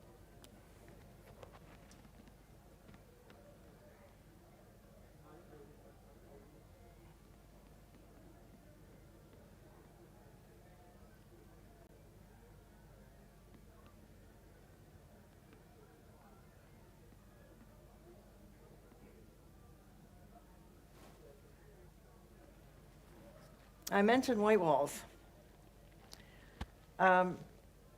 This is 3DL122. This is the Phantom 3 that I used to own. When we bought it, it had white walls. They were Denman tires, and they were really truck tires, and they were really, really good tires, so we didn't do anything about it immediately. And eventually put black walls and the discs, which we did have on the car. But the quote in the middle, "My father would never have had white walls," was made by the daughter of the man for whom that car was designed. The tone of voice was really something. I didn't even quite get it right. Small pre-World War II cars, meaning, of course, smaller in engine size and therefore chassis size. We have the 20 horsepower, the 2025, the 2530, and the race.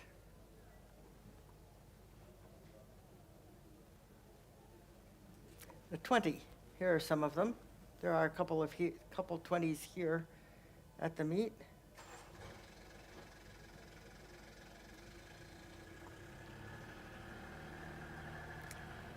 They have a smaller engine, and the compartment is smaller, so it just looks shorter in the front. There are no front wheel brakes. The easiest thing to see, if it has a spare wheel on it, is the spare wheel is mounted back to front, and that the part that comes out when it's on the car is facing in when it's on the holder for it. Horizontal radiator shutters and low-mounted headlamps.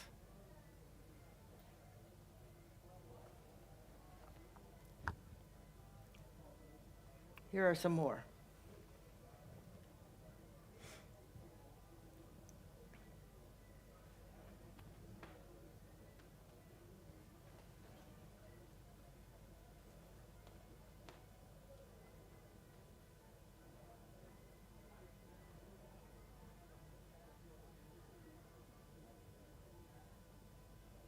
$20.25. A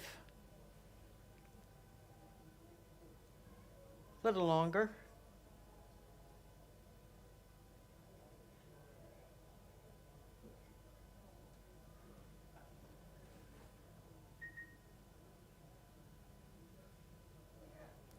Now, I'm doing these a little differently because the indicators don't change right at the chassis changing.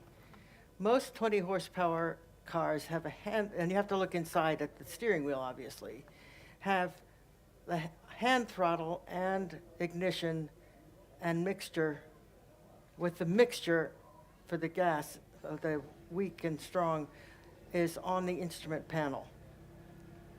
That's most of the 20s. The late 20s and more than half of the 2025s, the hand throttle, ignition and fuel mixture are, it says at top, I think that means not below, but they're up on the steering column.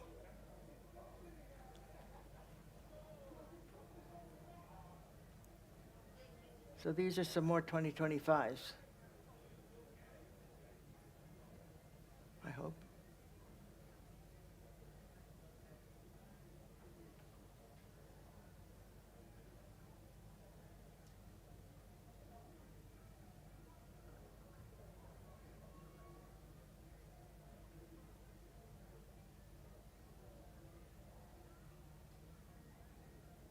The late 2025 and about half of the 2530s, the hand throttle, ignition, and ride controller at the top. Didn't I just say that?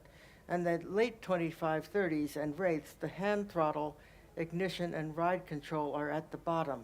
And the horn button has that, is larger. Maybe there was more traffic and they figured we've really got to be able to use it. I don't know. I think it has I see there's a line in the middle here. I think it has a hard and a soft. I think the P3 does, so let's see. And some more 2530s, or some 2530s anyway.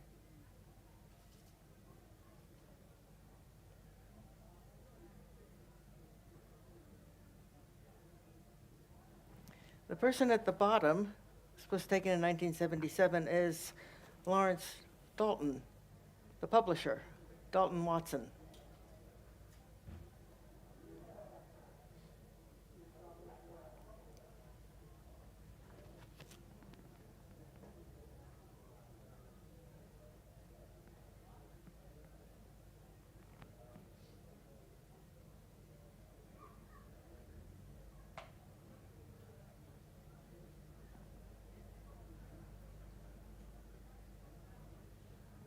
The Wraith, 1938 to 1939.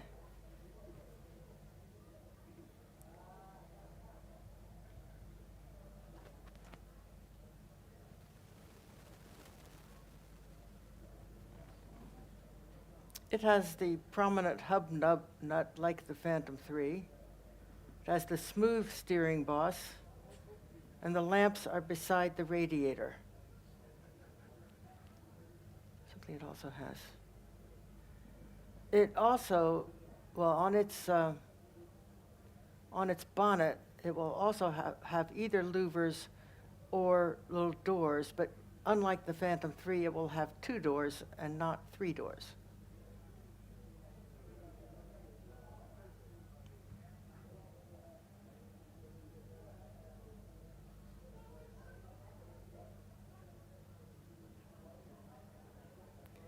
Both the P3 and the Wraith, and Colin told me yesterday, also the late 2530s, have Marl steering. And that really makes driving pleasant. You can even go down Snake Alley in Illinois. I was driving my P3 then, and I knew about it, because of course I checked things and I thought that sounds like fun. And I got to the top and I said, how are we ever going to get down there? Well, it went easily as anything. Easily as anything. But that's a lot of turns. They say it's the crookedest road in America, but there are others that say the same thing. Derby Bentleys. Remember, Rolls-Royce bought Bentley in 31. By 33, they were building something. 3.5, 4.25, and Mark V, though I don't have any Mark V pictures. Here's the 3.5.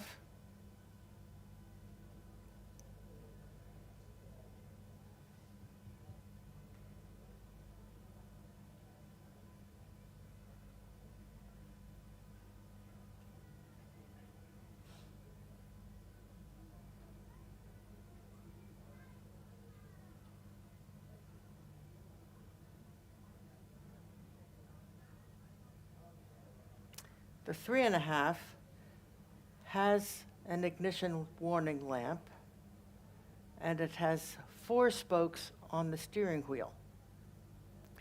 The 4.25 has 3 spokes on the steering wheel, and it has ignition and fuel warning lamps. So you've got to look inside.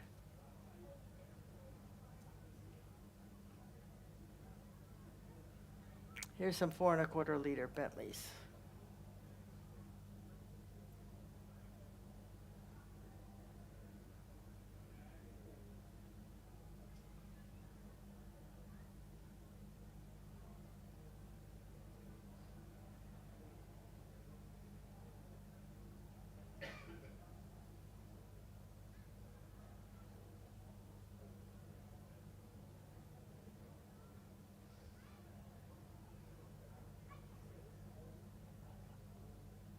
Now, post-World War II Rolls-Royce cars. Silver Dawn, 49 to 55. Silver Cloud, 55 to 59. Cloud 2, 59 to 62. Cloud 3, 62 to 65. Silver Shadow, 65 to 1976. Camargue, 75 to 87.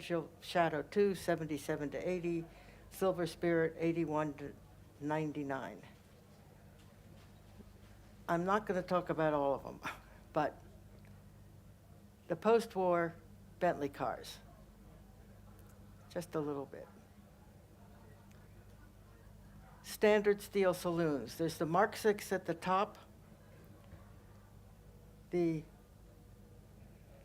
Silver Dawn, Silver Dawn Mark VI and R-Type, 1946 to 55. Sorry. And the Silver Cloud, 55 to 65. Silver Shadow, 65 to 80. Forgot which slide that was on. Got the Mark VI at the top. We have the Silver Dawn the same year in the middle. The main difference between Mark VI and the R-Type is the length of the boot. And the Silver Dawn's boot changed at the same year, I think, as the R-Type got its longer boot. And one of the characters in that picture in the middle is sitting right at the back over there, this Fiona Clark, and Tom apparently decided not to come. And they've owned, how long have you owned it? Fiona, do you know? About? 2008. Okay, good luck. Good.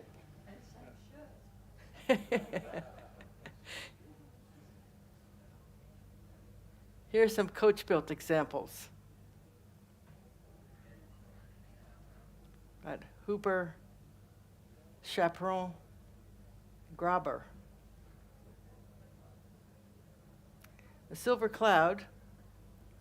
The Silver Cloud 1 and the Silver Cloud 2 look very much alike. That is a Silver Cloud 1. The Cloud, the first Cloud, has the steering wheel has what I call knobbles. They're little thingies, right? And they are on the inside of the steering wheel.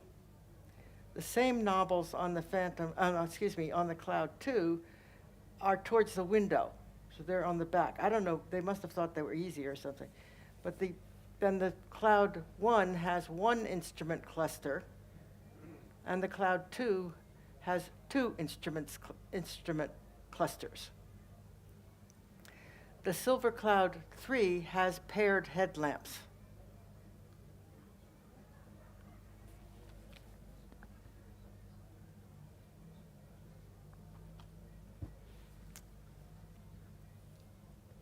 There's a Cloud and a Bentley and another Cloud. The man in the middle is Sam Shoup, who's another American, and he was a very, very, very early member and worked hard for the club, and very interesting man and knew a lot. And liked to pose. I think maybe when I took that picture, he said, "Is this for my obituary?" Because Ken and I were editing The Flying Lady ourselves at that time, and we always like to get obituary pictures. Okay. Now these are Silver Shadows, without a particular date there. The Silver Shadow, the long wheelbase long wheelbase saloon they called it, I guess, and the Corniche. See, another Corniche, T-type fixed head coupe, and a Corniche at the Dorchester in London.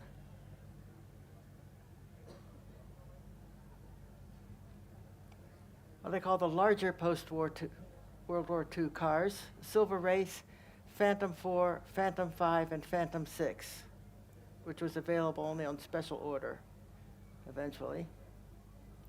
A Silver Wraith. They're really quite elegant cars. Did I write anything extra down about that? Nope, I don't think so. Okay. Some more Silver Wraiths.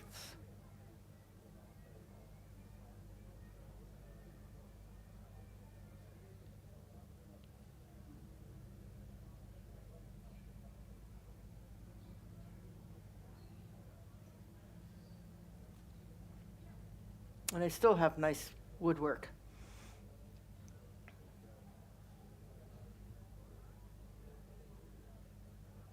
So these are the Phantom 4 at the top, Phantom 5, and the Phantom 6. That Phantom 6, think, belonged to an important person in New York City who brought it to the Rolls-Royce Owners Club annual event that year as a matter of interest. Bentley Continental, R-Type, S1, S2, and S3.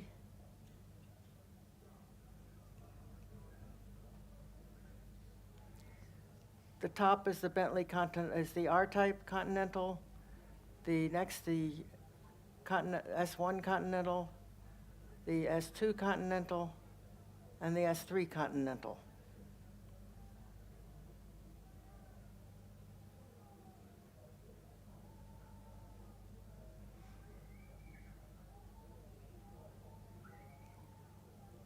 And stuck in here is the Camargue, 1975 to 87.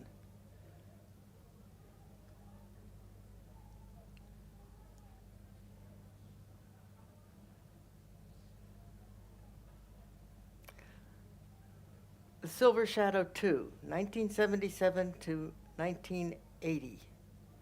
This car itself is one of the very, very first Shadow 2s.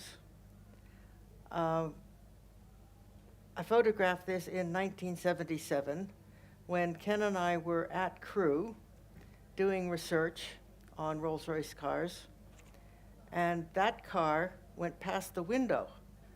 Well, not quite, because it stalled. Somebody said to us, and then the guys working on it came and they pushed it away. And we were told, you oughtn't to have seen that. But later they let me take the picture. And so it's their nice color. It has its own label on it on the back. It says Silver Shadow 2. Now, I've looked around, and it's not entirely true that all of the cars after this have their own label on it, so you don't have to bother. But a lot of them do. There's a Turbo R out here someplace that has its label, and there are other things to see. But when you see the next slide, you'll see why I'm not going any further.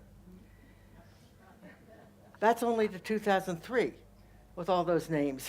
Okay.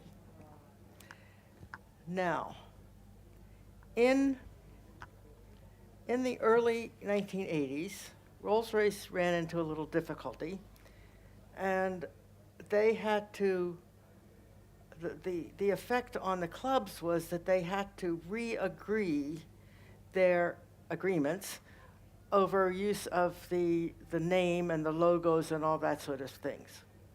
Well, when they came to America, they talked to Norris Allen, who is an experienced country lawyer, or was, and you might know what I mean by that, who met with Rolls-Royce, and that rep said that this agreement would be done according to the laws of England. And he said, oh no, they won't.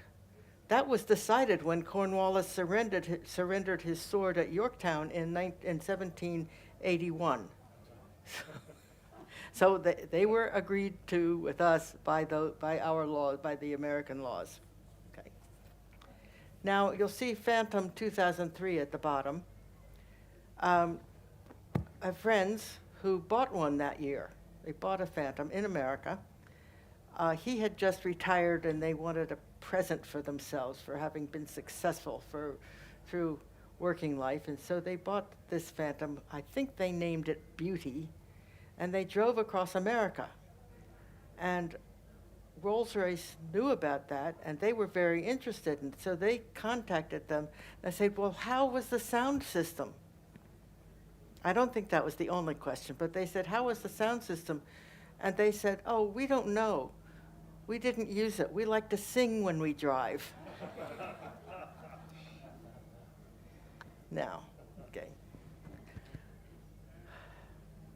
Let's just go way back to the beginning. Little Sue is here. You may have seen at P&A Wood's stand. It's in a separate tent. Sorry? It's in the foundation. The foundation tent. Okay, thank you. But it's right next to it. Little Sue and several others. Well, this has a lot of names. These are all sorts of different 15, 30, 20 horsepower cars that they were making at the time. And this is a picture of Little Sue in California at the on the racetrack at Laguna Seca, in head of the Bentley that's following it. And when you look at Little Sue, since we're talking about identification, you can see down here at the bottom, these are little sight valves that are used for lubrication. If something needs it, you push it down a little bit. That's done a lot differently on the other cars. Okay, so that's pretty much it. But I also like always to think of these guys. Henry Royce, of course, and Charles Rolls. Whatever is rightly done, however humble, is noble. I much prefer that to strive for protection, for perfection, or take something good and make it better. I think this is a much more important concept. Lord Hives, Claude Johnson, Percy Northey, who was a driver and tester, and Eric Platford, who was a driver and tester. Both really, really important. And like Rolls, they were very much able to say, well, this isn't quite right here, and you should change such and such in the engine. They were really, really, really important to the development of the cars. Someone once said to me, oh, Rolls, he just had the money. Well, no. He did things like that, too. He was very much involved in it. Okay, so that's the end. But it's not the end. It's beginning for your own look at the Rolls-Royces and Bentleys here at the meet. Thank you.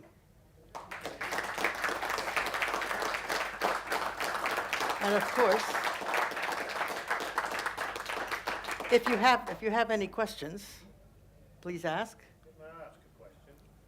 Can you tell the difference between a Phantom 5 and 6? Probably not. Because they're different bodies, everyone's so bespoke, they all look different, yeah?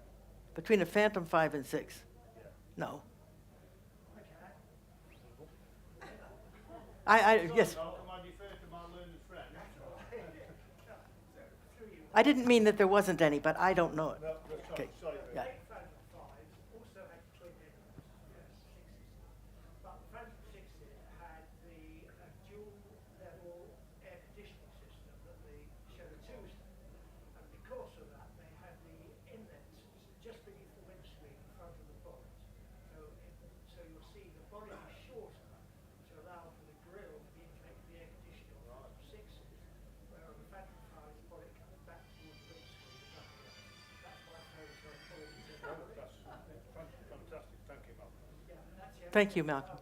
Well, in fact, if you look inside, the dashboard is also different. Okay. Yeah. Sort of a flat board Yeah. on the 6s and the silver cloud type dashboard Yeah. on the 5s. Yeah. Great, thank you. Thank you. Thank you. Yeah. Thank you for the question. Any other questions? Mermie, yeah. Amy, right? I think we're fine. Okay. Mermie, thank you so much. I can't believe how much detail there was there and the time it must have taken you. So we really appreciate it. Thank you so much. Thank you all. Thank you.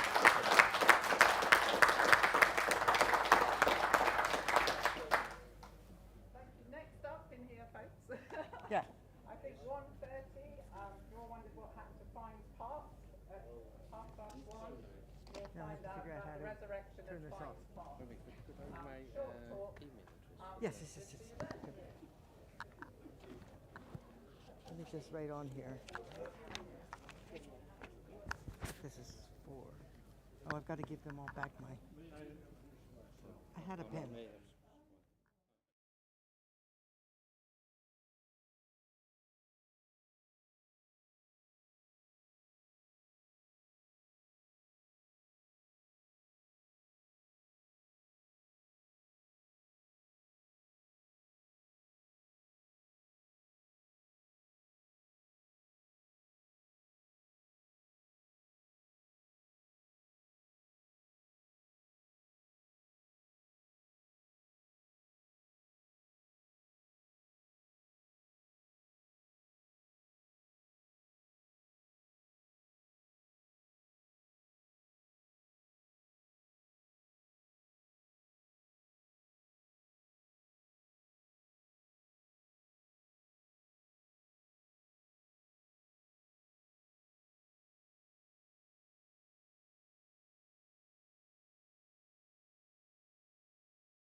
I've been tried, and I've been tested, and I've been waiting for you to come around.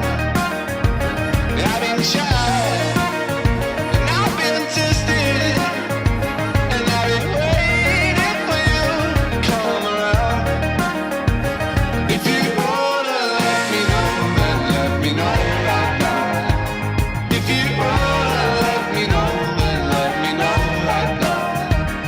If you wanna let me go, then let me go right now. If you wanna let me go, then let me go.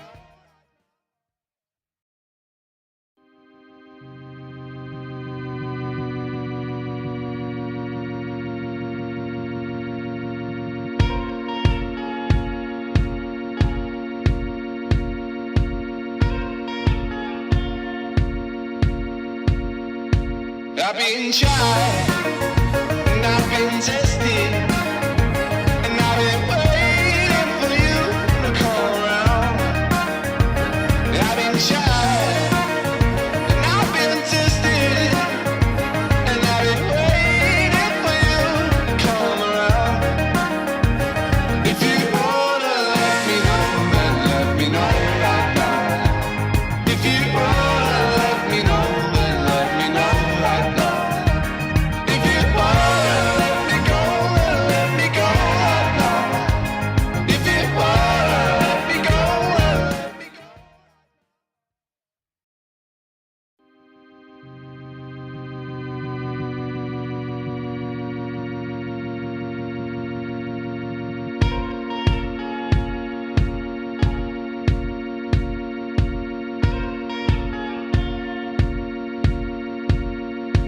I've been tried, and I've been tested, and I've been waiting for you to come around. I've been tried, and I've been tested, and I've been waiting for you to come around. If you wanna let me know, then let me know right now. If you wanna let me know, then let me know right now. If you wanna let me go, then let me go right now. If you wanna let me go, then let me go.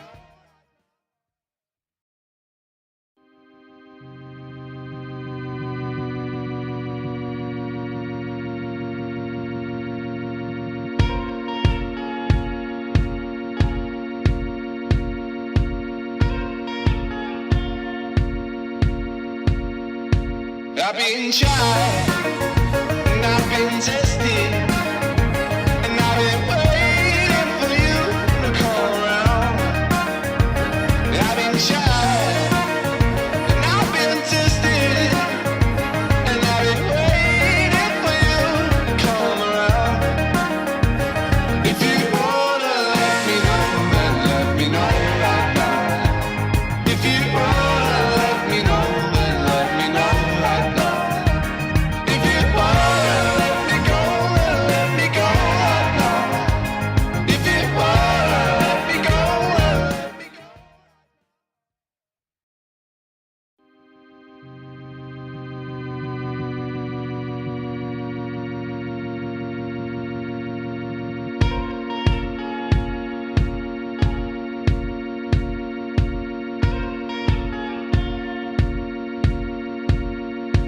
I've been tried, and I've been tested, and I've been waiting for you to come around. I've been tried, and I've been tested, and I've been waiting for you to come around. If you wanna let me know, then let me know right now. If you wanna let me know, then let me know right now. If you wanna let me go, then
I've been tried, and I've been tested, and I've been waiting for you to come around.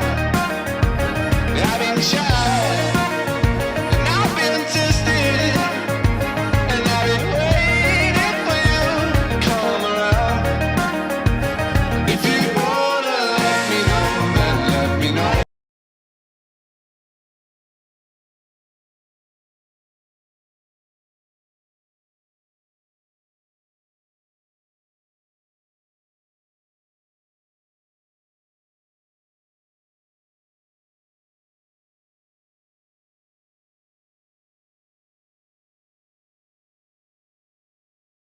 You're entirely correct, possibly exacerbated by the level of caffeine now ever present in my bloodstream. Anyway, I guess a bit about me will probably help set the scene. So here we go. Up until relatively recently, I was a self-employed electrical engineer, mainly working on exhibitions and specialist projects. In the background, I'd also been earning a Bachelor of Science degree and a Master's degree in neuroscience. When that fateful first call came last February, which I now know would change all of that, I was knee-deep in writing research proposals for a PhD. My link with vintage cars, and specifically Derby Bentleys, is Stuart Anderson, and from here on out, he will be referenced as Dad. For well over a decade, he's been restoring his collection of 4.25 Derbys, some of which have been sold, and others which he's competed on in various regularity rallies. He had much success, and in 2017, I made my first outing with him as his navigator. The bug didn't truly bite me until 2019, though, when I was a late call-up for Le Jog, which is an endurance rally from Land's End to John O'Groats in December, after his navigator had become quite sick. With 4 hours until the rally started, I was in Land's End, feverishly looking at maps, having come from a holiday. I had no cold weather gear for a winter outing in our Derby, nor did I have a pencil case to my name. My fellow competitors came through, though, and I was wrapped up in mismatched, borrowed clothes and lent a couple of pens.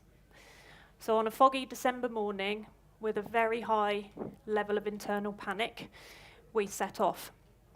The weather was awful that year, and the hail across Tan Hill in the dark in an open-top car was painful, made it rather difficult to see, let alone read a map. Somehow, we walked away with a gold medal, and I attended the black tie dinner in a dog jumper and jeans. From that point on, my love for vintage cars and navigating was well and truly solidified. Back in February 2023, when Dad got the call about Fiennes Group falling into administration, I was very much on the periphery. Whilst I remained blissfully unaware, there were phone calls being made and meetings being hastily arranged. Almost 2 weeks after the company closed its doors, Dad and I went to have a look at the stock. I'll be honest, initially he was just looking to acquire the stock to finish off the graveyard of cars that we've got back at home. We were given a spreadsheet of all the listed stock, and away we came. It was hectic in the early days of closure. There were many beautiful cars in pieces in the workshop, and the security for the site wasn't perhaps as prepared as they should have been. This was pretty distressing to see. A few days after our initial visit, a seed of an idea had begun to sprout. Lengthy talks followed about the viability of resurrecting the new parts side of Fiennes Group. At this stage, I wasn't at all aware of my part in this plan. It was whilst I was out rallying that I had a call from Dad, and he said, "I've sorted investors and premises, but this plan will only work if you take on the job of management." We needed an answer, and we needed it rather quickly. It didn't take long for me to decide to upend my life and take on the challenge. So whilst tearing around in a Talbot, I signed myself up. I felt like I couldn't let this institution, built by Will Fiennes, with such knowledge and dogged determination, fall by the wayside.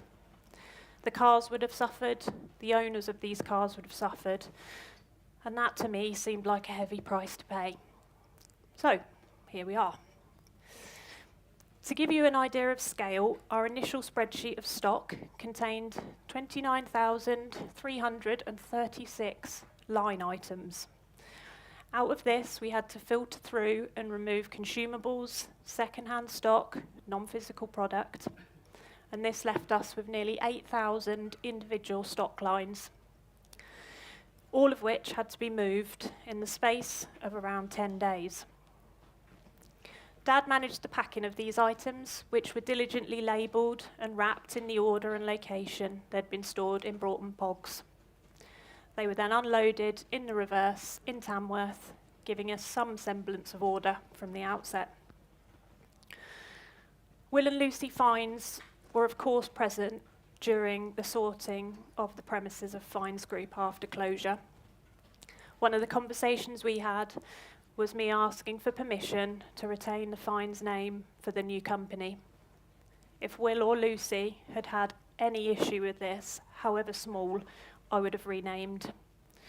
I hope it came across that day to Will and Lucy that I wanted to rebuild a company of which they would be proud to have their name attached. I intermittently see and communicate with Will, who is an amazingly intelligent man, and I always reiterate my initial sentiments. He's probably quite bored of it by now. Will continues to turn the spanners, just on Riley's instead. One of my first jobs was to send off packages to customers who had paid but not received their orders. It was important to me to operate the business fairly and with the cars as a primary focus, not just an afterthought. During the early days, there were many sleepless nights. It was a daunting time. There was and still is so much to learn. Our first orders began to leave the warehouse in late April, so we were trading, albeit at a reduced capacity. I was in charge of everything: the accounts, marketing, parts matching, sorting the foundations of the business, as well as picking and packing the orders. Considering I live an hour and 30 minutes away from the unit, that raised a few logistical issues. Along with the new part stock and intellectual property, we took on many drawings, casting patterns, specialist tooling, microfiche slides, and a lorry load of miscellaneous parts, which were otherwise destined for the skip. Over the next few weeks, the word started circulating that Fiennes Parts had been resurrected.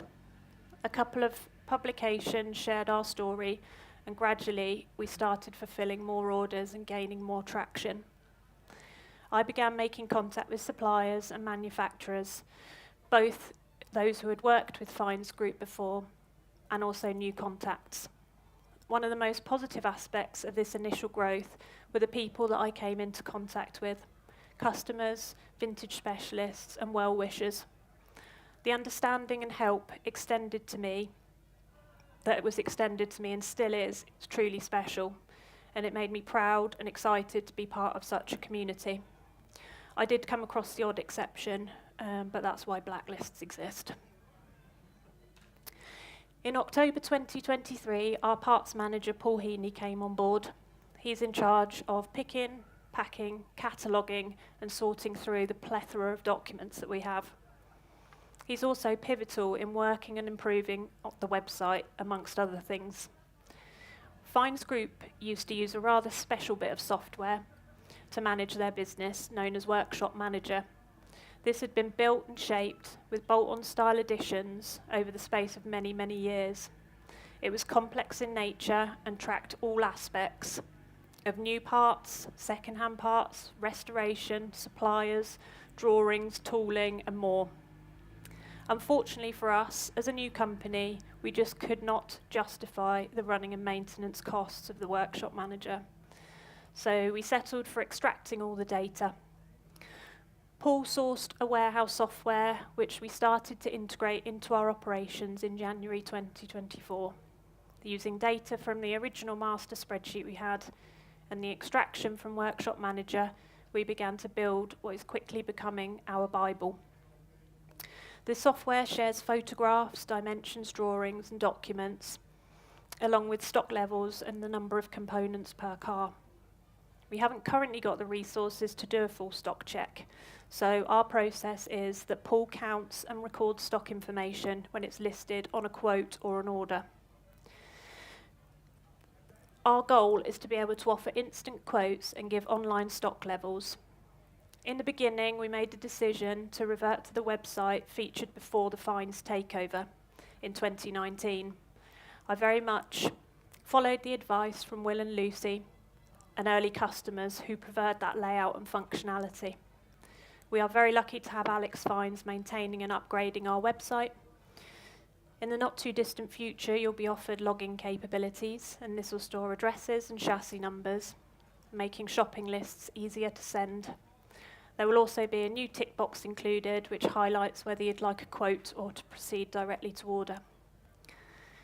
Another goal of ours is to offer a second-hand parts page. My dad has in his possession a huge number of new and used parts. So in the future, we hope to be able to match these parts with customers. To illustrate the sort of quantity that we're talking about, his stock currently fills 3 shipping containers, a triple garage and a rather large polytunnel. Although there may now be some IOUs in place of some items. One particular struggle that I've faced is that prior to closure, the new part stock was significantly depleted by Fiennes Group. Knowing what we know now, that's hardly surprising. However, it's been my biggest hurdle to date.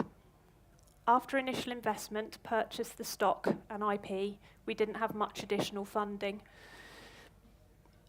This has meant there's been a delicate balance to strike, where I've been ploughing every last pound after expenses into restocking. The primary focus has been sourcing the fast-moving items whilst weaving in the manufacture of the parts requiring significantly more outlay. We've commissioned the manufacture of kingpins, drip plugs, half shafts and clutch parts, to name but a few. I've chosen to keep 90% of manufacturing within the UK. That allows me to keep a tight grip on quality, testing and material integrity. There have been no blanket price increases since the acquisition, and in fact, to date, I've increased less than 50 items in price across the board. These increases have been necessary after growing costs of supply and manufacture. Many hours have been spent researching this aspect of the business, and I'm determined to find the correct balance between quality and cost. There's been significant movement in manufacturing techniques over the last years, so we've been researching some of these. 3D scanning, vacuum casting, and manufacturing on demand are just a couple we've explored. I've no intention of pushing for change in processes which are tried and tested and still fit for purpose. However, there are areas where new techniques could offer improvement. A core belief of mine is that we are stronger together. So over the last year, I've been meeting with and speaking to other part suppliers at length. I really don't view anyone as a competitor. Cooperation and the pooling of knowledge only serves to strengthen our position. It's futile to duplicate efforts, and in my opinion, that hinders us fully meeting the needs of the Rolls-Royce and Bentley community. There are some exciting opportunities for Fiennes parts, perhaps the opportunity to expand into the vintage Bentley space, the possibility to include parts in our catalogue that suit those cars that are used for competition purposes.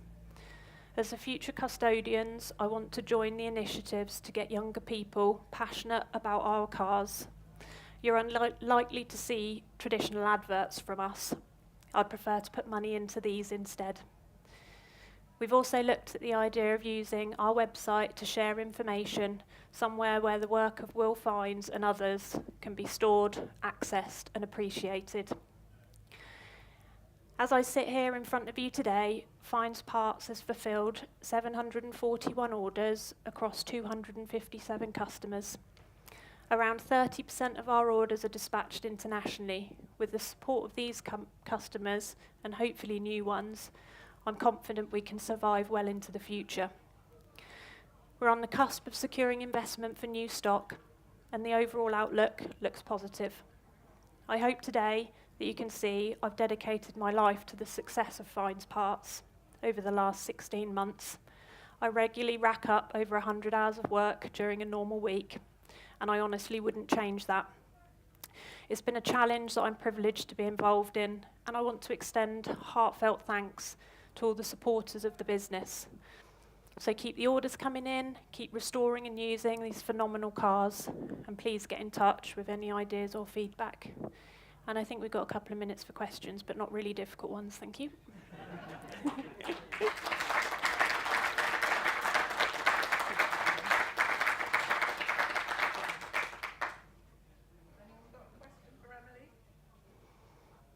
Hello.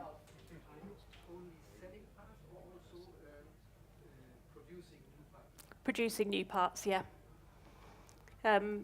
We're looking to only grow our catalogue. There are very few parts that I won't be remanufacturing. The slower sellers just fall further down the manufacturing schedule.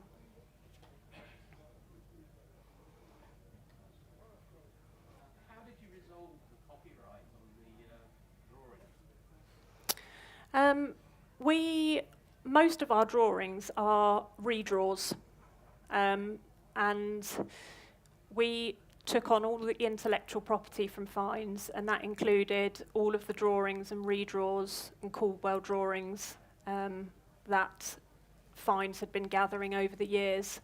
And we're also looking at 3D scanning parts to produce more detailed drawings for things that we don't have redraws for.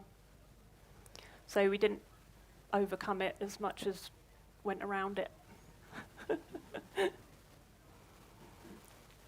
afternoon, ladies and gentlemen. You don't have to contain your excitement for much longer because we're nearly at 2 o'clock and the senior demonstration of Bentley of the International Burghley Training Manager. It's a one-off. Travel a long way to share this with you. We're going to spend we're going to use robes in wood and link to help earn cars with it. Please come and join us just a few minutes away.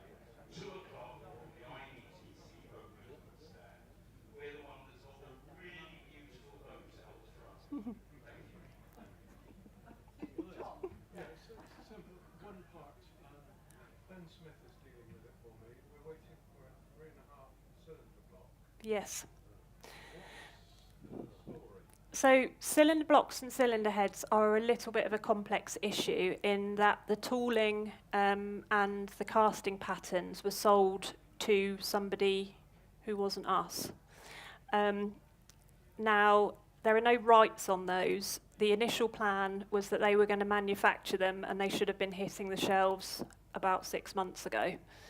Now, there have just been some changes within the business whom were supplying these cylinder heads and blocks. So now I'm working with another couple of part suppliers who are here today to manufacture blocks and heads in-house. So we've got it under control. We've located out of Dad's stock enough parts to be able to produce our own casting patterns. We have all the drawings, and we've also got a back order list for blocks and heads. So it is coming. We just had to do a slight change in plan. What about CNC machining instead of casting? Yeah, we have looked at those. I think later down the line we probably will do that for the fact of getting stock in relatively quickly to fulfill the back orders. It would be easier for us to go down the traditional route, especially as we've now got suppliers lined up, quantifiable suppliers who we know their work. So we're definitely looking into things like that, but not for this first batch. I think we need to get them on the shelves so that people stop panicking a bit. Thank you, Emily, so much. Thank you very much. Lots of us have got reams of bills from Fiennes Parts, so we were very interested in what was happening. So thank you. On top of your 100 hours, you've come here especially to do this for us, and we're really grateful. No problem. Thank you very much.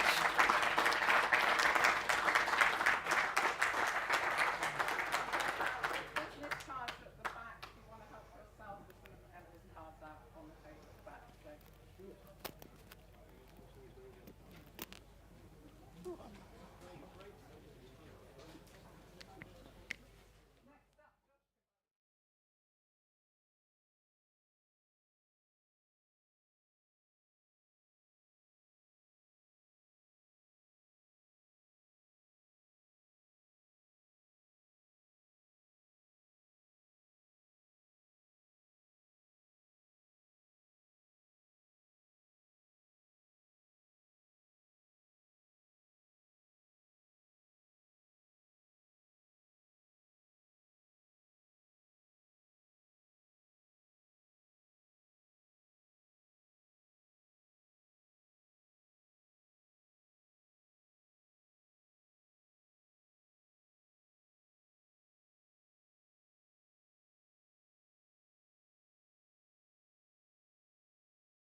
I've been tried, and I've been tested, and I've been waiting for you to come around. I've been tried, and I've been tested, and I've been waiting for you to come around. If you wanna let me know, then let me know right now. If you wanna let me know, then let me know right now. If you wanna let me go,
I will be standing. You'll be standing? Yes. Amazing.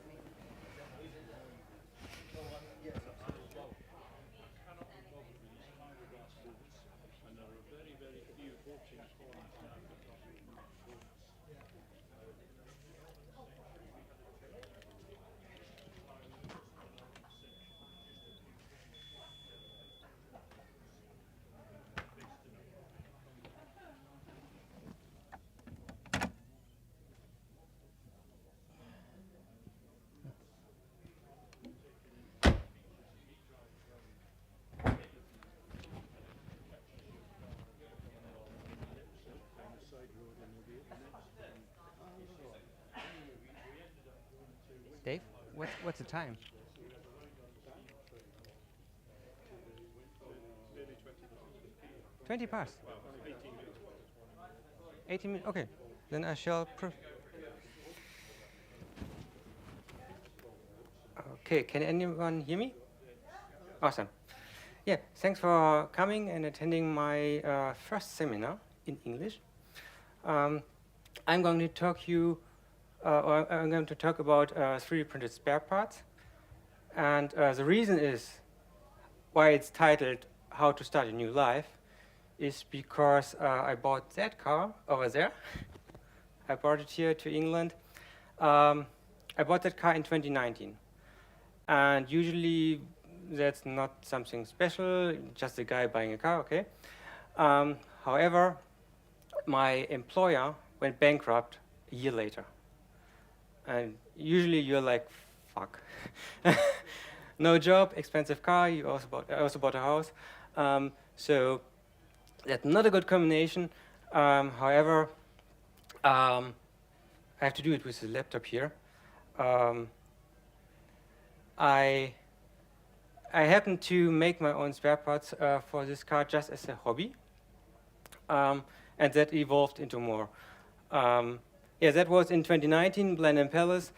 I happen to have not taken a picture of my car when attending this 100 years of Bentley Motors with 1,321 Bentleys. So anyway, but there's a tree right here, and my car is parked there in the shadow, the only car parked in the shadow. Anyway, story could have ended here, but it doesn't. Because, as I said, I bought like a 3D printer for hobbyist use, and I happen to have noticed the caps on the shocks, which like to crack, and then they fade away into the deep abyss of the engine bay. And I 3D printed them on actually in the former room of my roommate. So some companies get founded in garages. I founded my company in the former room of my former roommate. I'm not sure if that's the reason why he's my former roommate, maybe. But again, so I made that spare part, and then it evolved into the first commercial product here. And again, story could have ended here. I visited the pre-owner of my car, and he pointed out to me that I lost one of those caps here. I brought this part here. That's 3D printed, and that was the first commercial product, and they came in all kinds of varieties and shapes. You have smaller and bigger flat ones. You have them chromed and kinked and curved. So I happen to, as of now, make all varieties painted in chrome. And actually it was, I think, Flying Spares in February 2020 who were like, can you make 200? It's like, yes, of course. I had no idea why, how. And later that year, Introcar also got interested, and that led to many more products. And the cool thing is that I can just test them on my own car, which is rather convenient, or I abuse my friends' cars as test mules. Yeah, but before I further delve into the 3D printed spare parts, I would like to give you a short overview about the general 3D printing techniques, because as of now, you all may have heard about 3D printing. Everyone has a friend who has like a son with a 3D printer, or an uncle, or you have came in touch with 3D printing at university or at company premises. So 3D printing is not new. It's like the patents, or the first patents, have been filed in the 1980s. But with a lot of technologies, they grow in labs, in universities, in bigger corporations. And actually, BMW is a big fan of 3D printing. They have their own research center. And when the new Phantom, or the Phantom 7, so to say, came out, they printed the first versions or iterations of the Spirit of Ecstasy already 20 years ago. Yes, you see, as I said, a variety of printing techniques and filament 3D printing. That's the orange machine on the left. That's rather common because it's just it's easy plastics, and you can do vases for your girlfriend, or everything you can imagine. So it's really popular in in R&D purposes, in fixtures for car companies, or in companies in general. But you can't really make flat or smooth surfaces, so there's a lot of post-processing for it. And depending on the material, the most common materials, they are not as durable. So, but that's basically the entry range. And the medium, the resin printers, they are much more advanced. So the chrome caps are made out of resin in my case, and they are kind of desktop-sized machines. You can still do it at home, but you need a good ventilation.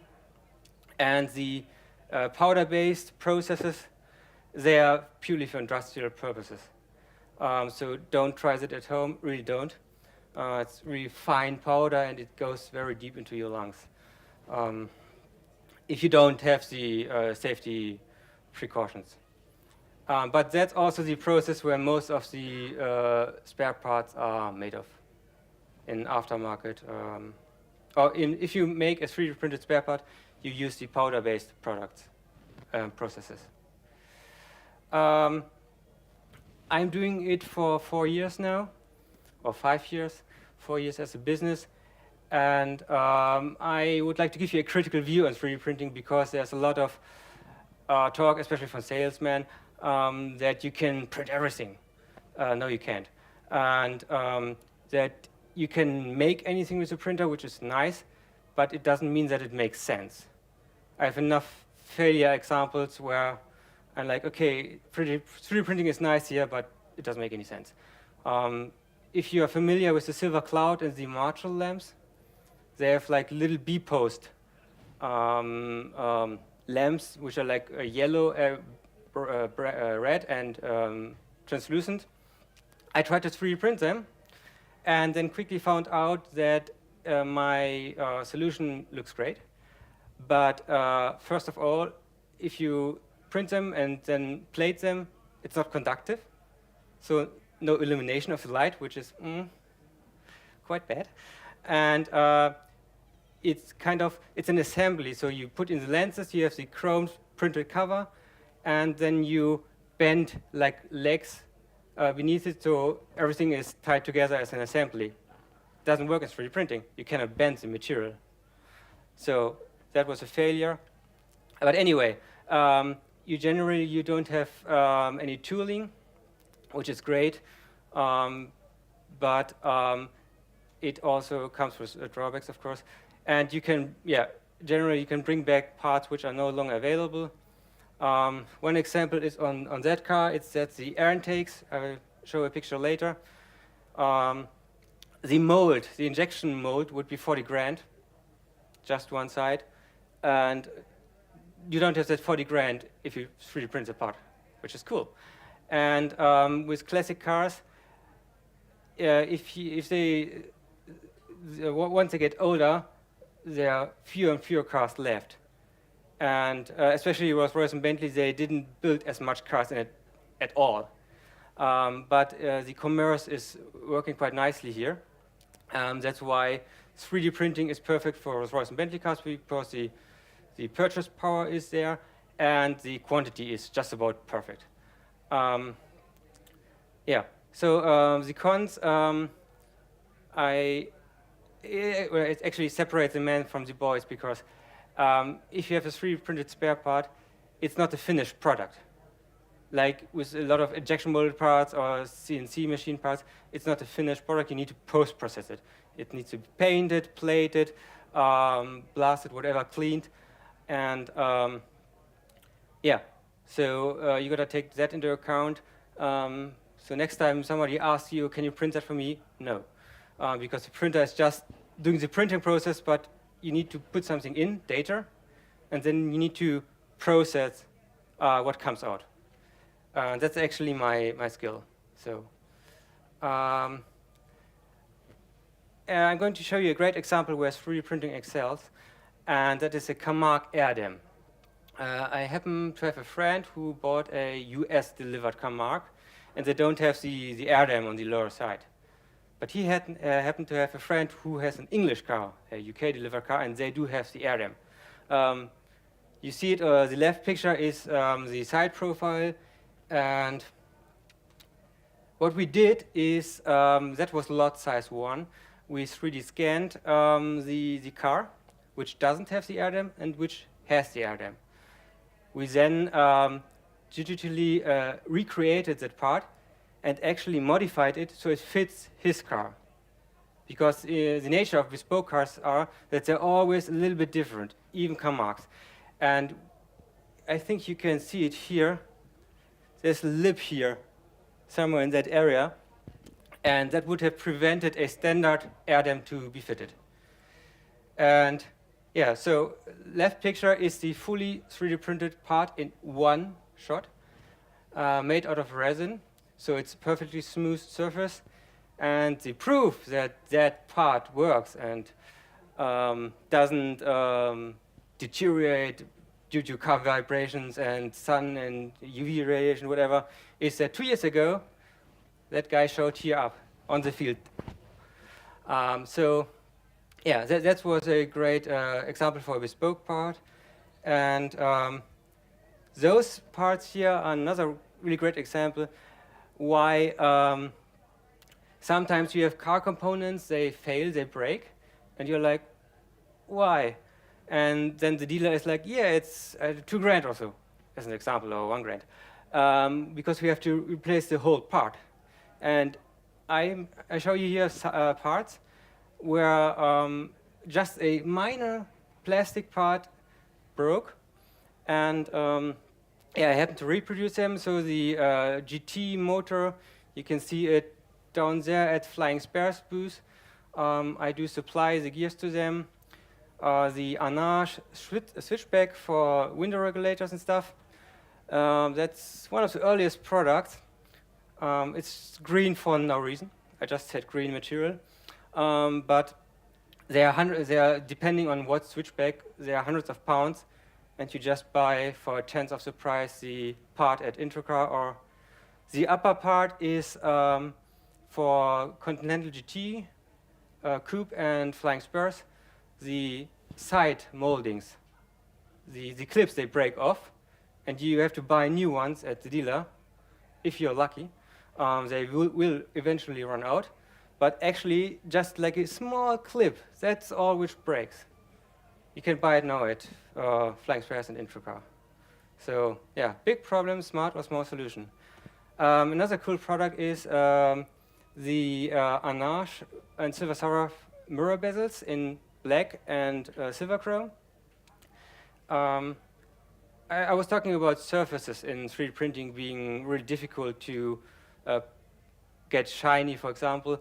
And my process emulates basically high polished injection mold parts. That's how you get the shiny plastic parts of an injection molding. You polish it.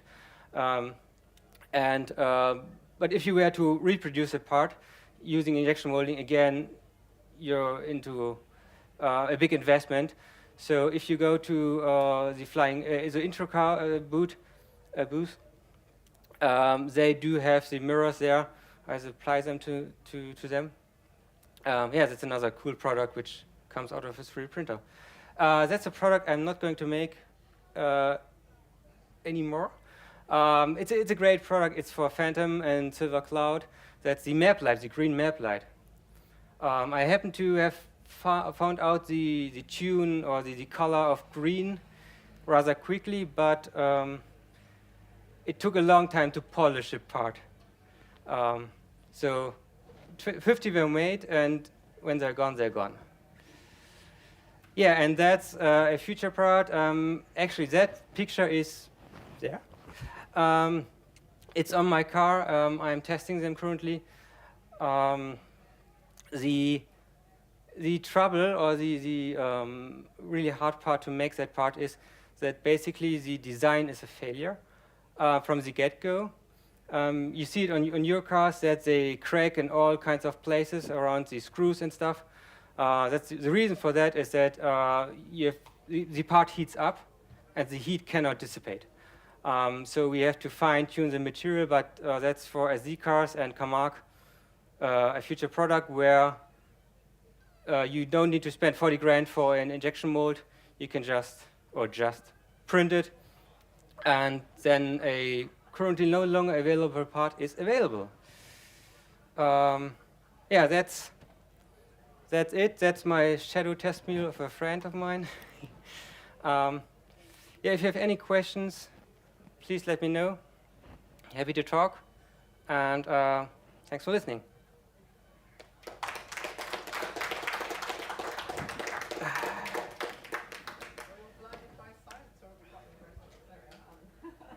I always do my presentations freestyle, so I hope I haven't deviated too much. So I've got a last of line silver seraph. Yeah. Instead of the hub center, instead of RR, it's got the spirit of ecstasy. Yes. And I don't know whether I lost it or whether somebody pitched it, but yeah. When it went missing, I've got an RR in its place. And a friend of mine, he does 3D printing yes. commercially, but he couldn't find a pattern to do the spirit of ecstasy. Yeah. Do you think you could do one for me? I could do it, but the problem is that's IP protected. The Spirit of Ecstasy, Rolls-Royce, you have it on the Bentley Brooklands Coupe and the Arnage cars. They have like a assembly. So that part, that's a single part. There's an O-ring around it, there's a cap, but if you buy it from Arnage, it's like a 7-piece assembly. It's horrible. And the Bentley emblems, like you were speaking about, or Rolls-Royce emblems, they're not available anymore, but we cannot make them because we would violate their IP. That's not something I don't want to argue with those big corporations. Yeah, yeah. But so what I would do is use like a translucent acrylic plate and then go to a graphics designer which do it for you privately, and then you can print it on there and you can put it in, stuff like that. So that's not a job where you would 3D print it. Yeah. It comes in, I think, maybe more than 2 parts. Yeah. And the outer piece is about, I don't know, 1/4 inch, what's that, about 6 millimeters or something. Yeah. And it's just stuff. That's double adhesive. Okay. But it's black with the silver-coloured Spirit of Ecstasy engraved in it. Yeah. And of course, being Rolls-Royce, it's got to be different on each side because the lady's got to be going forwards. Yeah, so always leaning forward. clockwise and anti-clockwise ones. So talk to me afterwards. Right, thank you. I have some ideas. I don't know if it's 3D printable, but a part that's going to get increasingly expensive and hard to get is the fog light covers. I don't know if you see on like the shadows. So Lucas ones? Yes. That's printable, yeah. Just as an idea. That's a good example, yeah. I also happen to have the steering rack reservoir, the cap. That's also 3D printed, and I have it on my car, so I can pop the bonnet, and you see I drove here from Germany with a 3D printed part in the engine bay. Yeah. You can buy them at Flying Squares, by the way. Yeah. From some of the slides you showed, Yes. some of the things you produced are quite big, and I'm trying to translate a printer with A4 coming out of it and a printer so big. So you have different, I just quick go back to the printing techniques.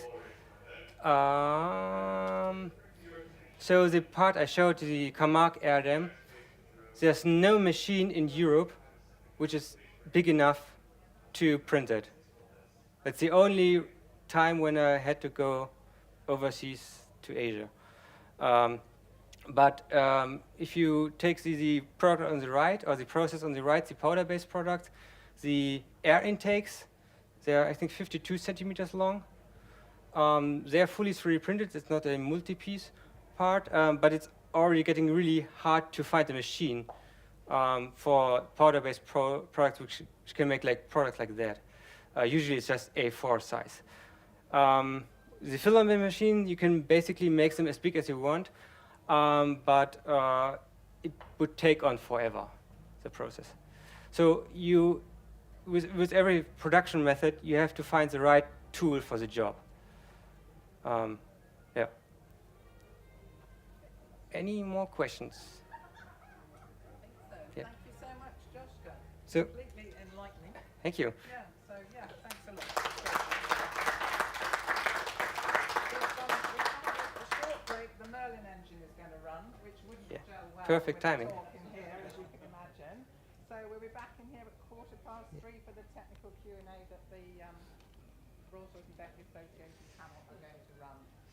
Hopefully John Tupper's made his way back from America, Andy Wood will be there, Ray Hillier, Ian Pinder, and a couple of others. So should be interesting. Thanks. That was horrible. No, it's good. I liked it. Yeah, Thank you. Very good. Can I see under your bonnet and see? Yeah, sure. So, You're going to show Yes. stuff you produced. So that is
bakelite parts anymore because it's a high pressure process and you need to make some mold and stuff.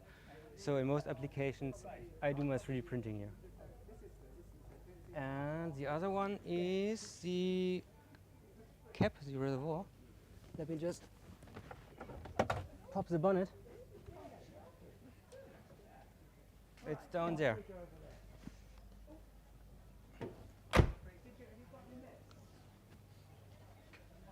So that's the 3D printed part here, and you see it's submerged in hot fluid. And yeah, that's a prototype. It has like a pink shine to it, but the production ones are black. How do you tell what type of plastic, temperature sensitive, whatever, Yeah. to the company that's going to produce that for you? I forgot to close my. You get to know the material science, and often they run that material on stock. You can change a bit the formula, but yeah, basically they have it in stock, but you need to know what material to use. So you dictate to them Yes, what yes. to use? Yeah. Right, okay. So Sam, that's the part here. Ah, excellent. Yeah, even with the dipstick, very good. Yeah, yeah, and the vent hole. Ah, I wouldn't have known. See, that's the goal, to not know that that is a 3D printed spark part. I'd have guessed that one, so I'd have been wrong. And actually, I forgot to. I was talking about those little caps in the beginning. So mine cracked. I reproduced them, but they rub on the insulation here, so you cannot use a 3D printed spare part here. Then I put my old ones back on, but they fall down into the engine bay and got melted by the exhaust. So shit. Yeah. Shit happens, yeah. No, you've done a good job. It's looking good. Thank you. Who is cleaning for you the engine bay? I do everything myself. It's a bit dirty here. But you've come from Germany, so. Yeah. And I always get caught in a heavy rainstorm, but I found some local guys who detailed the car here. Yeah. I'm impressed, aren't you, Peter? Exceptionally. Just going back to this, Yeah. the grid or the mesh, is that all integral with the 3D printing? Let me come around. Let me come around. No, there's a separate mesh underneath. Oh, it's separate Yeah. from, right, okay. Yeah. So some cars, they have a foam filter below, but the later ones, they have a metal mesh. And then you have, on later cars, there's a finisher here which clips in. It comes in black for Bentley cars, and for Rolls-Royce cars it comes in silver. And the earlier ones, the finisher actually wraps around the part, but they later changes to an easier design. However, I was talking about like heat stress, and you have like 6 fixtures here, and you have the finisher clipping in. So there's no way for the part when it expands to actually dissipate the heat energy. That's why they crack here, or I mean, yeah. So did you increase the size of the web here to make it more resilient? A bit, but your options are limited. Right. Yeah. Especially, so you have 18 clips here, which hook into the part on the lower side. And what's interesting about that part is that it's right hand or left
I've been tried, and I've been tested, and I've been waiting for you to come around. I've been tried, and I've been tested, and I've been waiting for you to come around. If you wanna let me know, then let me know right now. If you wanna let me know, then let me know right now. If you wanna let me go,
Hello, 1, 2. Yeah,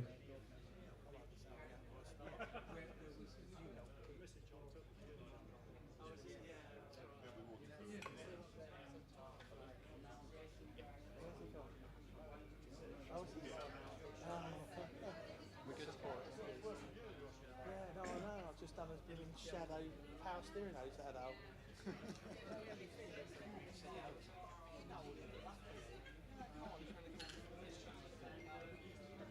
Are we good to go?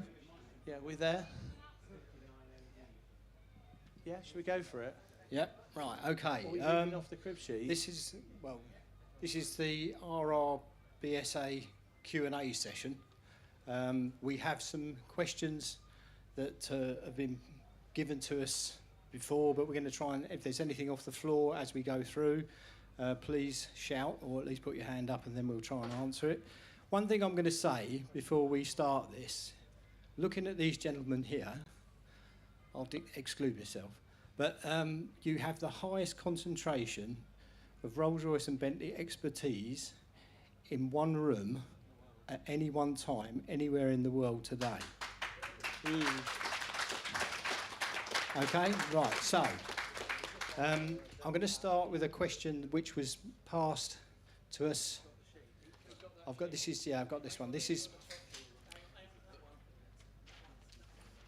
yes. Right, the first question we had was, I've rebuilt a couple of RR engines over the past few years, 2025, 2530 and Bentley 4.25. They've generally had everything in the valve train renewed, but always seem to have very noisy tappets. Is there a secret to getting them to quieten down, other than making the clearances tighter than 4th hour? Is that just normal on these engines? Will Fiennes can't attend today, but he actually sent this reply. Unfortunately, I'm unable to attend the rally this year. My apologies. Can you move over because she's struggling to get you in? Sorry, the shot. I'm in the middle. In the middle of the shot, mate. That's it. What, here? Yeah, that's it. That's good. Stand there. That's Really? It. Then she Right, can get anyway. you on the camera. Okay, I noted the first question in the Q&A session relates to valve noise in small horsepower engines. I don't know who's possibly answering this question, but may I make a couple of observations that could be passed on? If the engine in question is fitted with a replacement aluminium cylinder head, there is more likely to be valve noise. The aluminium is a good transmitter of sound, and also the valve clearance is open more than with a cast iron head. We used to set the tappets to 2 thou cold clearance. If the cam follower rollers and pins have been renewed, the cam follower yoke is likely to have closed up, thereby increasing the clearance in the guide, and this may rattle. The yoke should be open to give a running clearance of about 1 thou to 1.5 thou after the pin is fitted. Have a great weekend from Will. So hopefully that's at least answered the question in one shape or form. Andy or Harvey? Yep. Do you want a bag? You got yeah. Is this the same question? Yeah, carry on. Same question. Yeah, I quite agree on sorry, I'm Harvey Wash. And I quite agree on what Wilf was saying. The tappet block and the housing it goes in, that is often completely overlooked, and you'll find that they're twitching around and fidgeting inside. Now you've got an aluminium crankcase, which is more like an acoustic bell than a crankcase, so any little noise is amplified. So it's always a good thing to do is to go along. We use just a wooden dowel as put to your ear and put to the engine crankcase and various places, and just go around the engine and listen for where the oil or where the noise is amplified the most, and that gives you a clue where it's all coming from.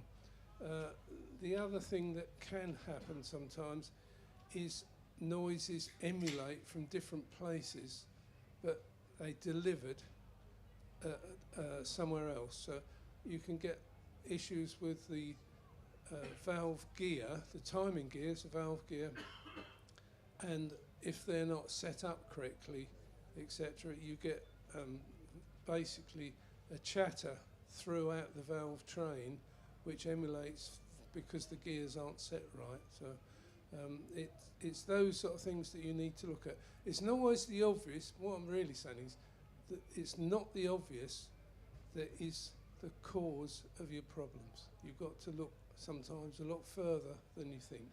So we can take it from there or move on to another question. Probably move on, I think. Yeah? Okay, what else we got? Right. Oh, hang on, Andy would like to add. Andy would like to add something. Yeah, that's fine.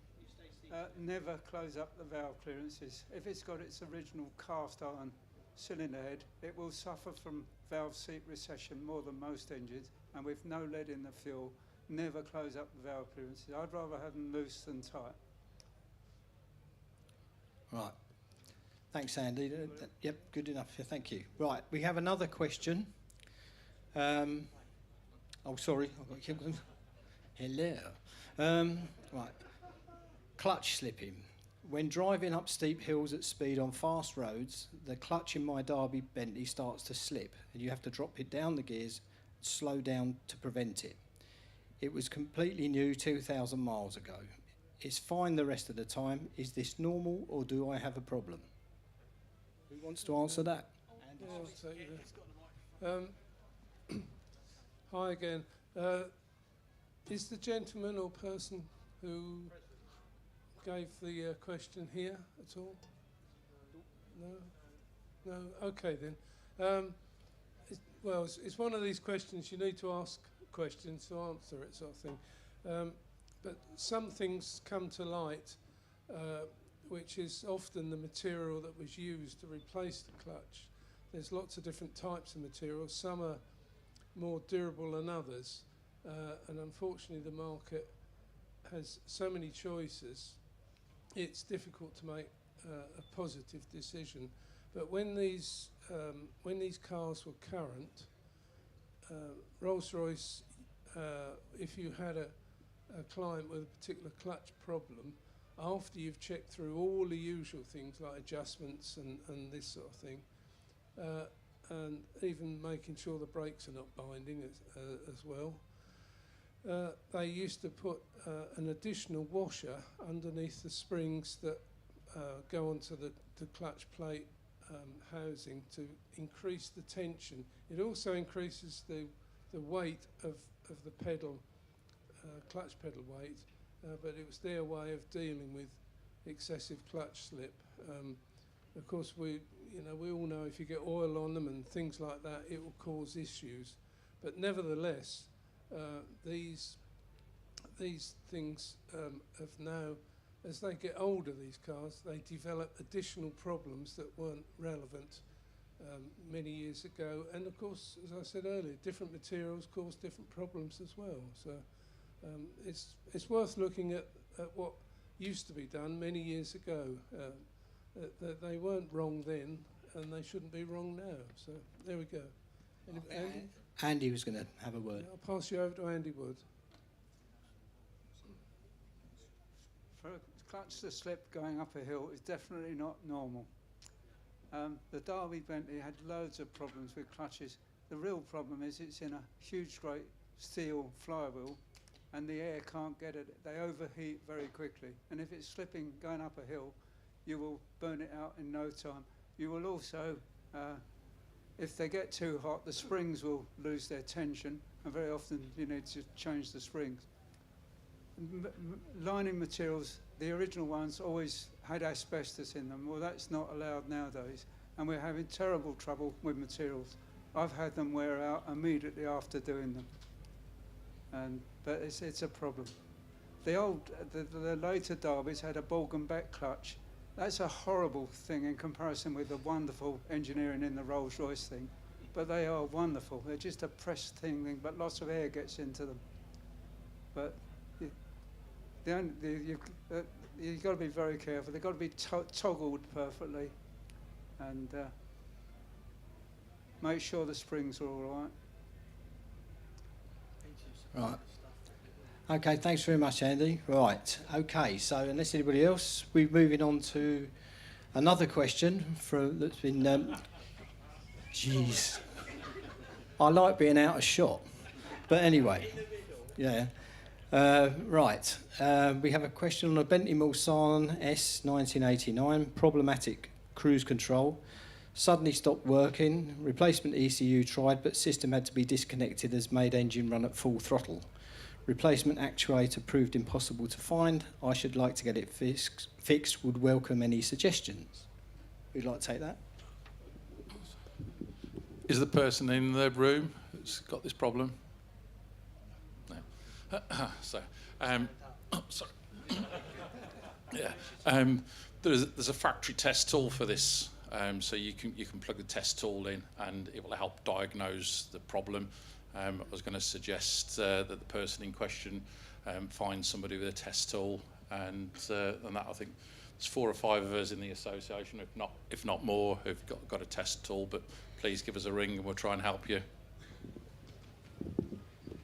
Okay, back to the middle. Right. Okay, next one. I have a question relating to the starting on my Silver Cloud 3, 1963.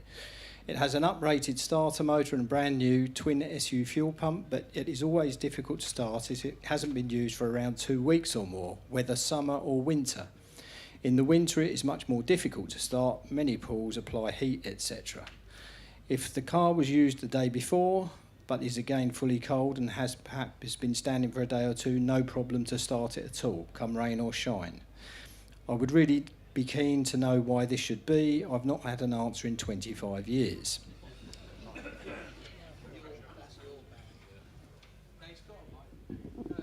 The modern starter motors on the V8 S-Type seem to be very good to me, and there shouldn't be a problem with that. But for some reason, it sounds to me as though the choke flap may not be closing tightly because of the distance when it's standing and all sorts of things. If somebody looks at the mechanism and presses on the lever that closes the choke, it's closed by a thermostat spring, which is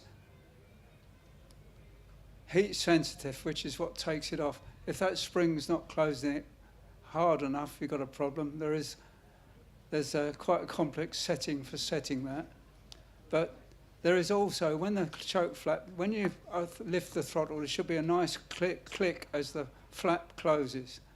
There's also a solenoid which pulls it tight when it's cold, which is operated by a thermostat switch under the bonnet and sometimes an oil pressure switch for when the engine starts. That magnet must be working.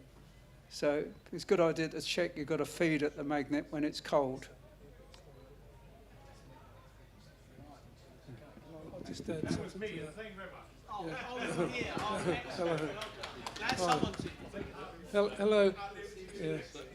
There's just one other little quirky thing that can happen to the early V8s. If you've got a lot of wear on the inlet valve guides and or the seals, it draws air in when it's turning over to on the starter. Instead of drawing air in through the carburetors, it draws air in through the valve guides and consequently doesn't draw sufficient fuel through. So it's quite a rarity, but it is well known sort of thing. So if all's all in doubt, have a look at that sort of thing. Yeah, this is my theory with your car, but it's not bad enough to cause any major problems at the moment. Very well done, Ian. Okay, right. The man was in the room. Okay. Yeah. You've just sold him an engine rebuild. Thanks. Okay. Right, next question. Do the companies within the RRBSA instruct their employees not to use power tools on 4050s, 20s, 2025s, 2530s, 2530 Wraiths? On one car, I have had significant issues with over-tightened nuts, and in one case a cross-threading, which would not have occurred if tightened by hand, as the feel of the process would have been wrong. I'm just going to say something here, because this actually, the question of air tools happened in my workshop. We had a lad turn up with a toolbox full of them, and so the day started, and all you heard was zzz, zzz, and all these sort of things. And eventually my ex-business partner, Tony Hill, went over to him and said, "Don't wish to be rude, mate, but we don't like noise." So that was the end of air tools. Anyway, so I'm not aware of anybody using air tools on pre-war cars. No. Right, so I don't know who it was, but you need to have a word with them, okay? Absolutely. Right, now that's the end of the... Andy Woods. Did you want to say something on the air tools? Oh, sorry, Andy. Yeah. Sorry. Nobody in my workshop would be allowed to use air tools. The old pre-war Rolls-Royce information on tightening nuts and bolts was that there was no substitute for a skilled fitter, and I agree with that totally. Absolutely. Okay, right, that is the end of the written questions. Go then, it's the bar. Yeah. Right. Nigel has got his normal enthusiasm for the bar. Okay. Yeah. All right, the drinks are on Nigel, everyone, right? I'm not queuing up though. Right. Sorry, you got... Right, so questions from the floor. Give him the need a microphone, Just- run the microphone. That's him. Read that last. Hang on. That last question made me ask what the panel thinks about using a torque wrench as opposed to the hand for tightening up the cylinder head bolts. The pre-war information on that, torque wrenches were not allowed either, because a man tightening a nut up will not realise the stud's a bit thread and make it tight and make an allowance for it, and a torque wrench won't do that. Right, just another line on that thought.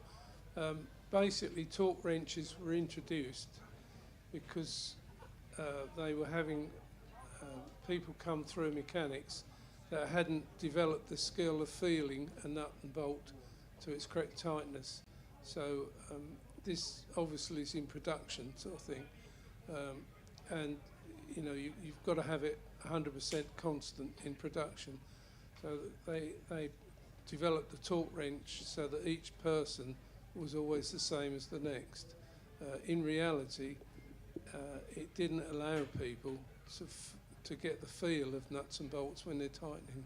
But that's why a torque wrench existed. It does a good job in the right places, but in reality, there's no substitute for the skilled fitter.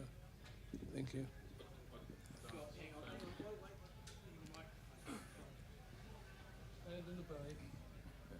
I'd add on this for you guys of maintaining your own cars. I'd just say just use a torque wrench to take it down, say £20, just to get a feel, and then go over with a 6-inch T, and just have a feel for yourself, just to see how the bolt feels, or the nut on the stud, and you'll just get an idea. At least if you're doing a series of them, that you've at least got the same tension on them going across, but then feel them down the remaining amounts. But obviously on a modern car, you do need to use a torque wrench, and a lot of bolts now on modern cars are disposal. You only use them once. Yeah. Okay. Just another point that a lot of people might not realise is that Royce developed nuts that were softer than the studs for the very purpose of avoiding over-tightening and damaging the stud or the bolt. If you buy genuine nuts and bolts, which the factory has still got some of, you'll be okay. Be aware of modern nuts and bolts, high tensile stuff, because they don't have the same benefit as the originals do of failing before they're over-tightened. Thank you.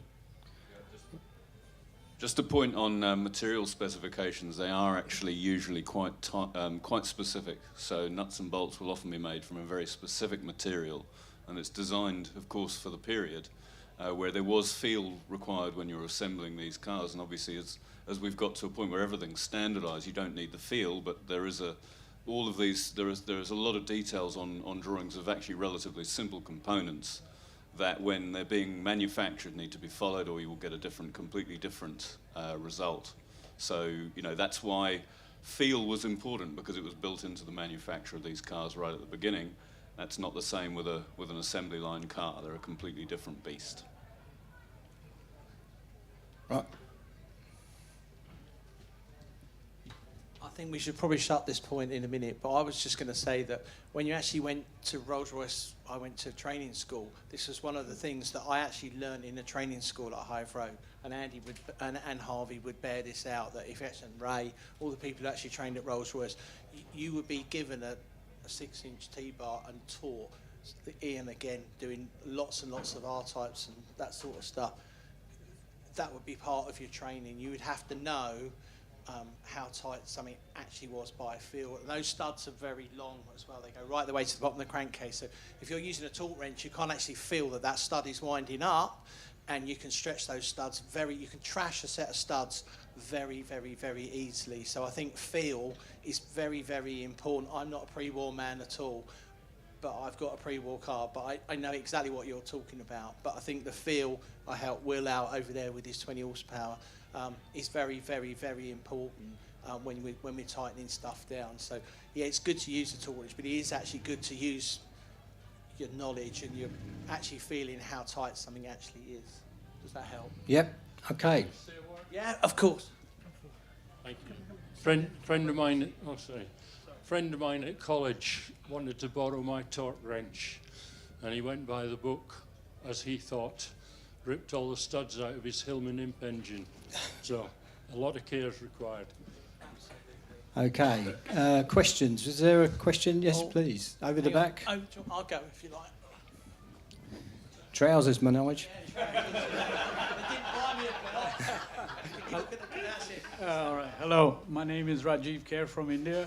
I don't know if it's a silly question, but nevertheless, I would appreciate tips from all of you. I mean, you all sound very knowledgeable. I'm attempting to do a 1,500-mile drive in August, hot weather, US, going up 6,000 feet and higher. The car is still fitted with the autovac. It's a 31 P2 Continental, but I haven't given in to the temptation of putting a modern fuel pump or anything at the back or whatever.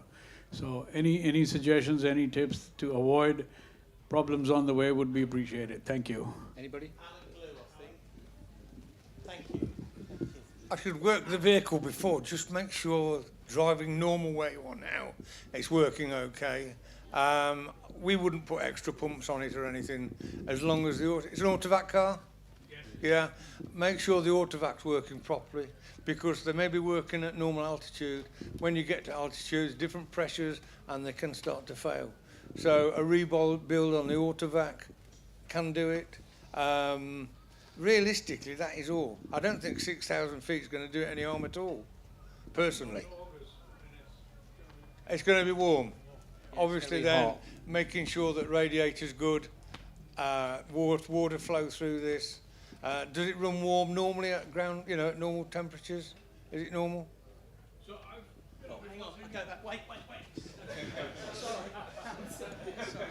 So before sending the car to the US, I took it out every Sunday for a drive, and 35 degrees. Last drive was at 40 degrees, and we went up to 60 miles speed and covered about 100 miles every day. Yeah. So little by little, problems were debugged, and so that's where I stand. Basically, I'd just make sure the autovac was good.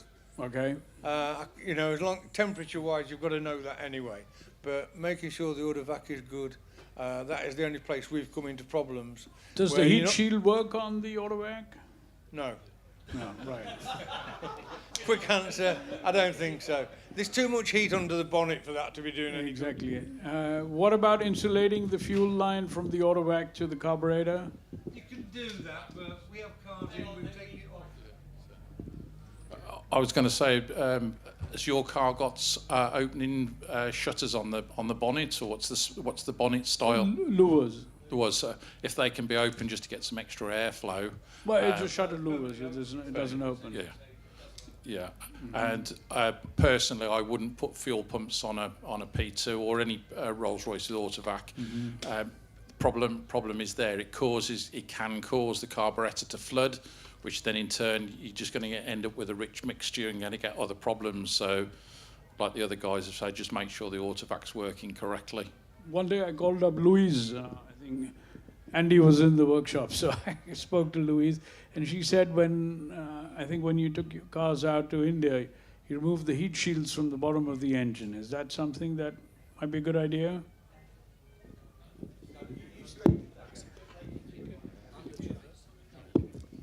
I've found it's the simplest thing to help.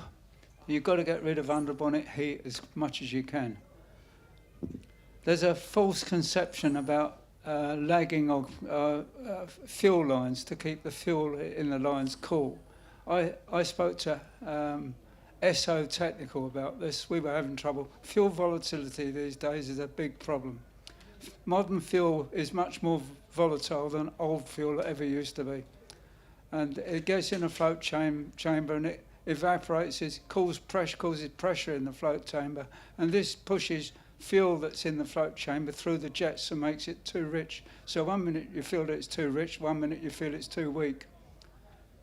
The answer is to keep everything cool, make sure the cooling system is perfect, the rad shutter's fully opening, and be prepared to open the bonnet and tie it open if you're going up a mountain or something like that, which helps tremendously.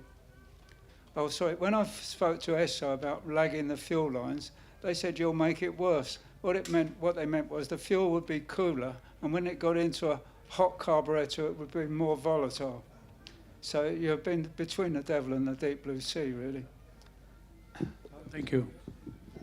Does that help? Just one other thing on that.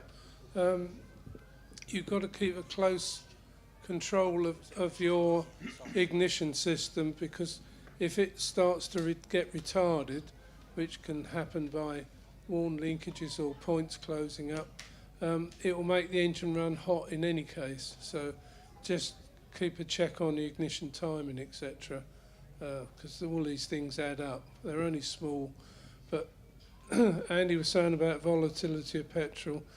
It is significantly higher, the boiling point temperature of petrol years ago than what it is now. The boiling point of petrol is very close to the running temperature of a car. So just got to bear that in mind when you're thinking about how the car performs. Okay. Thanks, Harvey. Well done. Next question. Hand up. Anyone? Yeah, hang on 1 minute. Thank you. Yeah, sure. I've got a 2530 with obviously the chassis lube system, and I've got a constant problem with it leaking through the kingpins, and it's exacerbating me because I've done everything I can. I've checked that the tank to system isn't leaking from the tank. I blanked the tank off temporarily. I've checked the drip plugs, I've changed them, I've put new felt seals in the filters, I've checked the kingpins. There's absolutely no play in them, but if I leave the car stood, I just get great pools of oil, and it's actually getting onto the brakes. But despite stripping it down and cleaning all the oil out, it's definitely coming out of the stub axle round the kingpin lower bush area. Now you might tell me that I need to change the kingpin, but I'm not aware of any seal or anything in it, and I just wondered if you guys had got any thoughts on that. Anyone? You certain it's not the oil pump gravity feeding down? No, because I've disconnected it. I took the oil pump off and I put it on the workbench and left it for a week or so. A teaspoonful of oil probably in a week. But the car, when it does it, it's, if you go out on a journey and you press the pedal, you get back in the garage and leave the car and there's just pools of oil. But there's no discernible wear in the actual kingpins.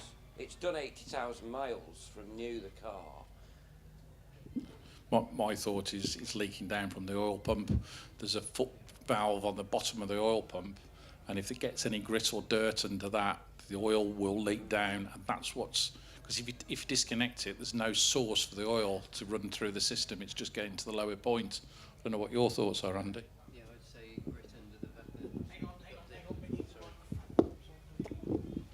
the... Yeah, inside the pump, have you had it apart? Yes, put new seals in. Yeah. And I've actually I do happen to have another car the same, so I've put the pump off that. Yeah. And I'm fairly convinced the leakage from the pump isn't the issue, because, like I say, both very, very slight leakage. If you leave it on the bench stood for a week or a couple of weeks, you get a very small amount of oil, teaspoonful or something like that, that weeps through with the pump full. But I am putting engine oil in, and I think, I can't remember whether it was Steve Lovett, I wouldn't like to be sure, suggested that I put EP90 in it, which I didn't like doing, because I wondered if it would not get through to the other system. Well, the thicker oil should still get through, but you could always give it a try. Well, I'd go with Ian with grit underneath, because you don't need any size of grit just to hold that up, the piston inside, then it'll let the oil siphon through. And also maybe being on the car, because you've got a lot of gravity pull on the pipes and the system, maybe that's another reason why. Because with it being on the bench with nothing attached, you've got nothing to draw the oil out. If I don't put oil in the tank, I've tried oil in the tank, full, and then I've gone out and pressed the pedal, and of course when I get back the oil's leaking out of the kingpins. But I've also tried it with zero oil in the tank. I've drained the tank altogether. And obviously, as long as I don't press the pedal, it doesn't come through. But I've sort of seemed to have eliminated the tank. I don't know. I don't think you've eliminated it just by putting it on the bench. Sorry, Alan. I don't think you've eliminated it by just putting it on the bench. When when it's got under bonnet, heat getting to it, all of these things are happening while you're out on the road. And if it is grit underneath the seat and so on, that before no, you might just be leaking from that seat on the road. When I test for leakage, I always disconnect the pipes while the tank's on the bulkhead and put a piece of paper underneath it so you can see where it's leaking or not. But another point, the S1 uses EP90 oil in the system, and I can't really see the difference much there. So I think it might be a good idea to try. The other thing is you can get step-up restrictors for more restriction. And if you restricted the kingpins, only the kingpins, slightly, that could get you out of trouble in that respect. With the drip plugs? Yes. Right. Well, you'll see they're numbered on the side of them. I think there's zero, aren't they, on the said zero. Zero, so that's the most amount of oil. So You could try putting a 1 or 2 in it and see how it goes. Right. And monitor it to see that you are getting oil eventually. Right. Thank you very much, all of you. Just one other point.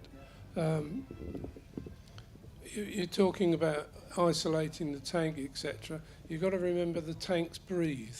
So irrespective of what filler you've got on there, there'll be a vent hole either in the nut that's on the top, and if you've got a half-turn cap, even that cap, although it's got a leather washer in, there is a vent aspect within that cap. So if you've got a hot engine and a oil pump tank.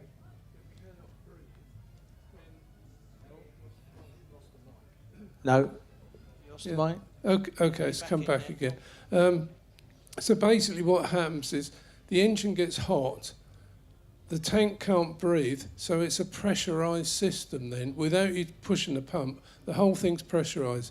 And you've only got to have a small deficiency in the bottom valve of the tank, and it will keep flooding through the floors.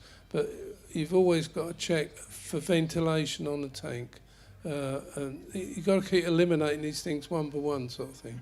But go for the essential bits, which is having the right elements of the system in place and working correctly. Okay. Thank you. Right, we've got about 5 minutes left, people. So we've got a question? Do I have to stand? In Japan, they've instituted something called the national treasure, whereby artisans who make swords or pottery or whatever, they are, well, relished. And anyway, they take on younger people for, like, I don't know what you call a scholarship. I don't know how you say in English. And to pass on the knowledge, which is precious. Has the RRBSA ever thought of something like that? And the second thing is, what is your process for vetting new garages? And the third is, why don't you encourage other countries? I'm thinking of Italy because, of course, I'm Italian. Why don't you encourage other people to come up and ask to be vetted and allowed into the RBSA? It's not a cartel. It's not a cartel. Without you wanting to, it is. No, it isn't. Well, the knowledge you have is not so. In Italy, we don't have people who have. Hang on. Are we possibly going to have an argument? You're going to lose. Just letting you know. I'll be happy to lose to Roy Hillier. Roy? Ray. I'd be very happy to lose to any. No, but the point is, we don't have. So when we in Italy want to choose a garage, how do we know he's capable? We don't. Yeah, but we've got an Italian. Sorry, we have an Italian member in the north. Yeah, but look, in the north, near Bergamo. I don't know where he is. Yeah, but the point is, you've got to have people apply. So it's not a question of us trawling around the world going, "Do you fancy joining?" Absolutely. I mean, it's got to be. It's got to be something where someone's got some knowledge and interest and background in looking after Rolls-Royce and Bentleys, and clearly, you can't just do it geographically. It's got to be, yes, it would be lovely to do it geographically, but equally you've got to have the people who are able to do the jobs that these guys can do, and you can trust them, and they can do it to a standard that is acceptable to all of us as members, and that's the way it works. So it's not. It isn't a cartel. It purely and simply is if somebody applies. I mean, it's a difficult. What are the parameters? What is your exam? Let's use a simple term. Well, there is, right, because there isn't an exam as such, is there? How do you work? I think it's a really good question. I actually appreciate the question a lot, and it's one that we think about a lot. We do. We talk more about it than you would imagine. There are a couple of things we want to really try to achieve. The main thing we want to do is preserve the heritage. That's our raison d'etre. That is absolutely it. So, and there are lots of ways of doing that. Now, you can encourage people who are not necessarily as experienced, but have some of the skill sets, have some of the passion, and we're looking for people like that. We're particularly looking for businesses that have younger members who are, younger people within them who are growing through the business. I think there is no one set of characteristics that you need to be in. I think that you can put your finger on it. I would suggest passion, experience is absolutely critical, the desire to learn and to understand. But there also has to be a level of expertise in there as well. So how do you judge that? Well, we generally visit. We listen to people so who you actually visit. We do. Yes, we've just brought someone in from Baltimore in Ohio, and I visited him there. And so there's a process of going through. So a lot of it is reputation. So we recommended people, we will then invite them. It's not a matter of applying and filling in a form, and if you tick all the boxes, you're in, because obviously it needs more than that. We need to understand some of the history of that business and where they're going and what they want to do. It's not a one-size-fits-all answer, I'm afraid to say. And you have a scholarship for meritorious young men who want to become engineers, mechanics. There is an apprenticeship program, but Oh, there is? We use Bicester Heritage. So we recommend Bicester Heritage. Okay. So you know the Bicester Heritage? No, I've heard of. I don't know. Right. Well, they're probably the leading training agency now for classic car apprentices. they're not only doing mechanical, they're also doing panel beating, and I think that we've got 3 minutes left. But Sorry, no.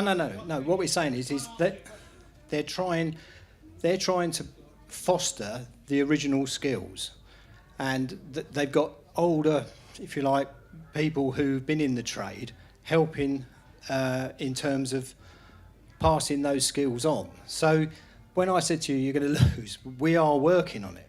We've been working in conjunction with Bicester Heritage. And I think if you speak to most people here, they've had experience at Bicester Heritage, and they are actually doing a proper job. And they're trying to keep those skills and foster those skills and improve those skills moving forward. And we are doing that in conjunction with Bicester. I mean, there's not really much more to say on that, apart from the fact it's a very successful operation. A higher percentage of the work at the garage, though, has to be... Hang on, they can't hear you, sorry. Can you just pass that over? Sorry. The higher proportion of the work has to be Rolls-Royce or Bentley at that particular workshop. Just because they have one Rolls-Royce come through doesn't necessarily apply. Okay? We have our own laid down list of minimum standards that we expect people to adhere to. And just briefly, I would say that is something which is constantly evolving. We're constantly trying to improve it. There is we are always on the lookout for new people to bring in, because we're looking for people who will bring something to the heritage of Rolls-Royce and Bentley motor cars, and that we can foster and help and assist. But they do also have to maintain a standard. So we need to know that if they have the roundel that says RRBSA above the door, that means something. And you can't just join and have that. And we want people to come in there and look at that and say, this matters. These people have demonstrated to another organisation that they have what it takes. And obviously we can't just let anyone through the door, because that would just undermine our own reputation and what we're trying to achieve. So but you still want to encourage people in. It's a delicate balance. It isn't. There's no one size fits all answer, I think, to your question. Doesn't mean it's not a good question. The other thing I would say is the training that Ray and I are doing. I base all the training around that I do of the way I was trained at Rolls-Royce, and I'm sure people like Andy Woods and Harvey and everyone in front of you now, we adhere to the standards of like using wing covers and floor mats and everything you would expect to get in a Rolls-Royce dealer. If you brought your car to me, we would try and, even if we're just going to top up your oil, we make sure we put a cover on your wing or whatever we're doing. And all of us in front of you here would always adhere to those sort of things that we were taught at Rolls-Royce, wouldn't we? All of us, I think. Would you not agree with that statement, gents? Yeah, as the outsider? Right, I think we're done. It's 4 o'clock. I think we're just about to close up now, so thank you all for attending. Thank you all for your questions. Thank you for putting up with me being rude, but never mind. But that's my nature. Okay, thank you, boys. My trousers. And Nigel's trousers, they're very impressive. Thank you, guys. I mean, as you said in the beginning, rarely would anyone have the privilege of seeing such a beauty parade in one place with so much knowledge, and one of whom flew back dramatically from USA, especially to talk to you. So thank you, John. Thank you, all of you, for everything. And if you'd have gone on much longer, you'd have been competing with Vera Lynn, which could have been quite difficult. But I'm sure perhaps some people here would prefer to hear you than Vera Lynn, but you know. So, yeah, thanks so much. Yeah, we appreciate it.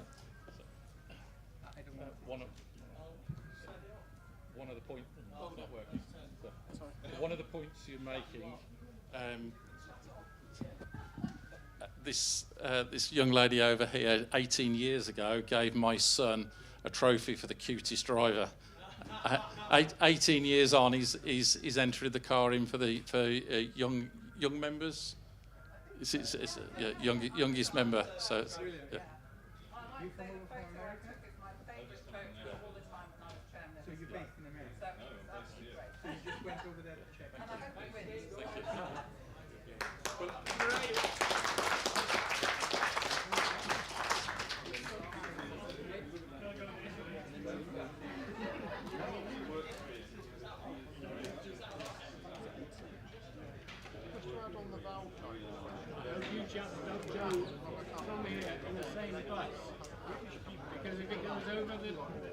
embankment, we're all doomed.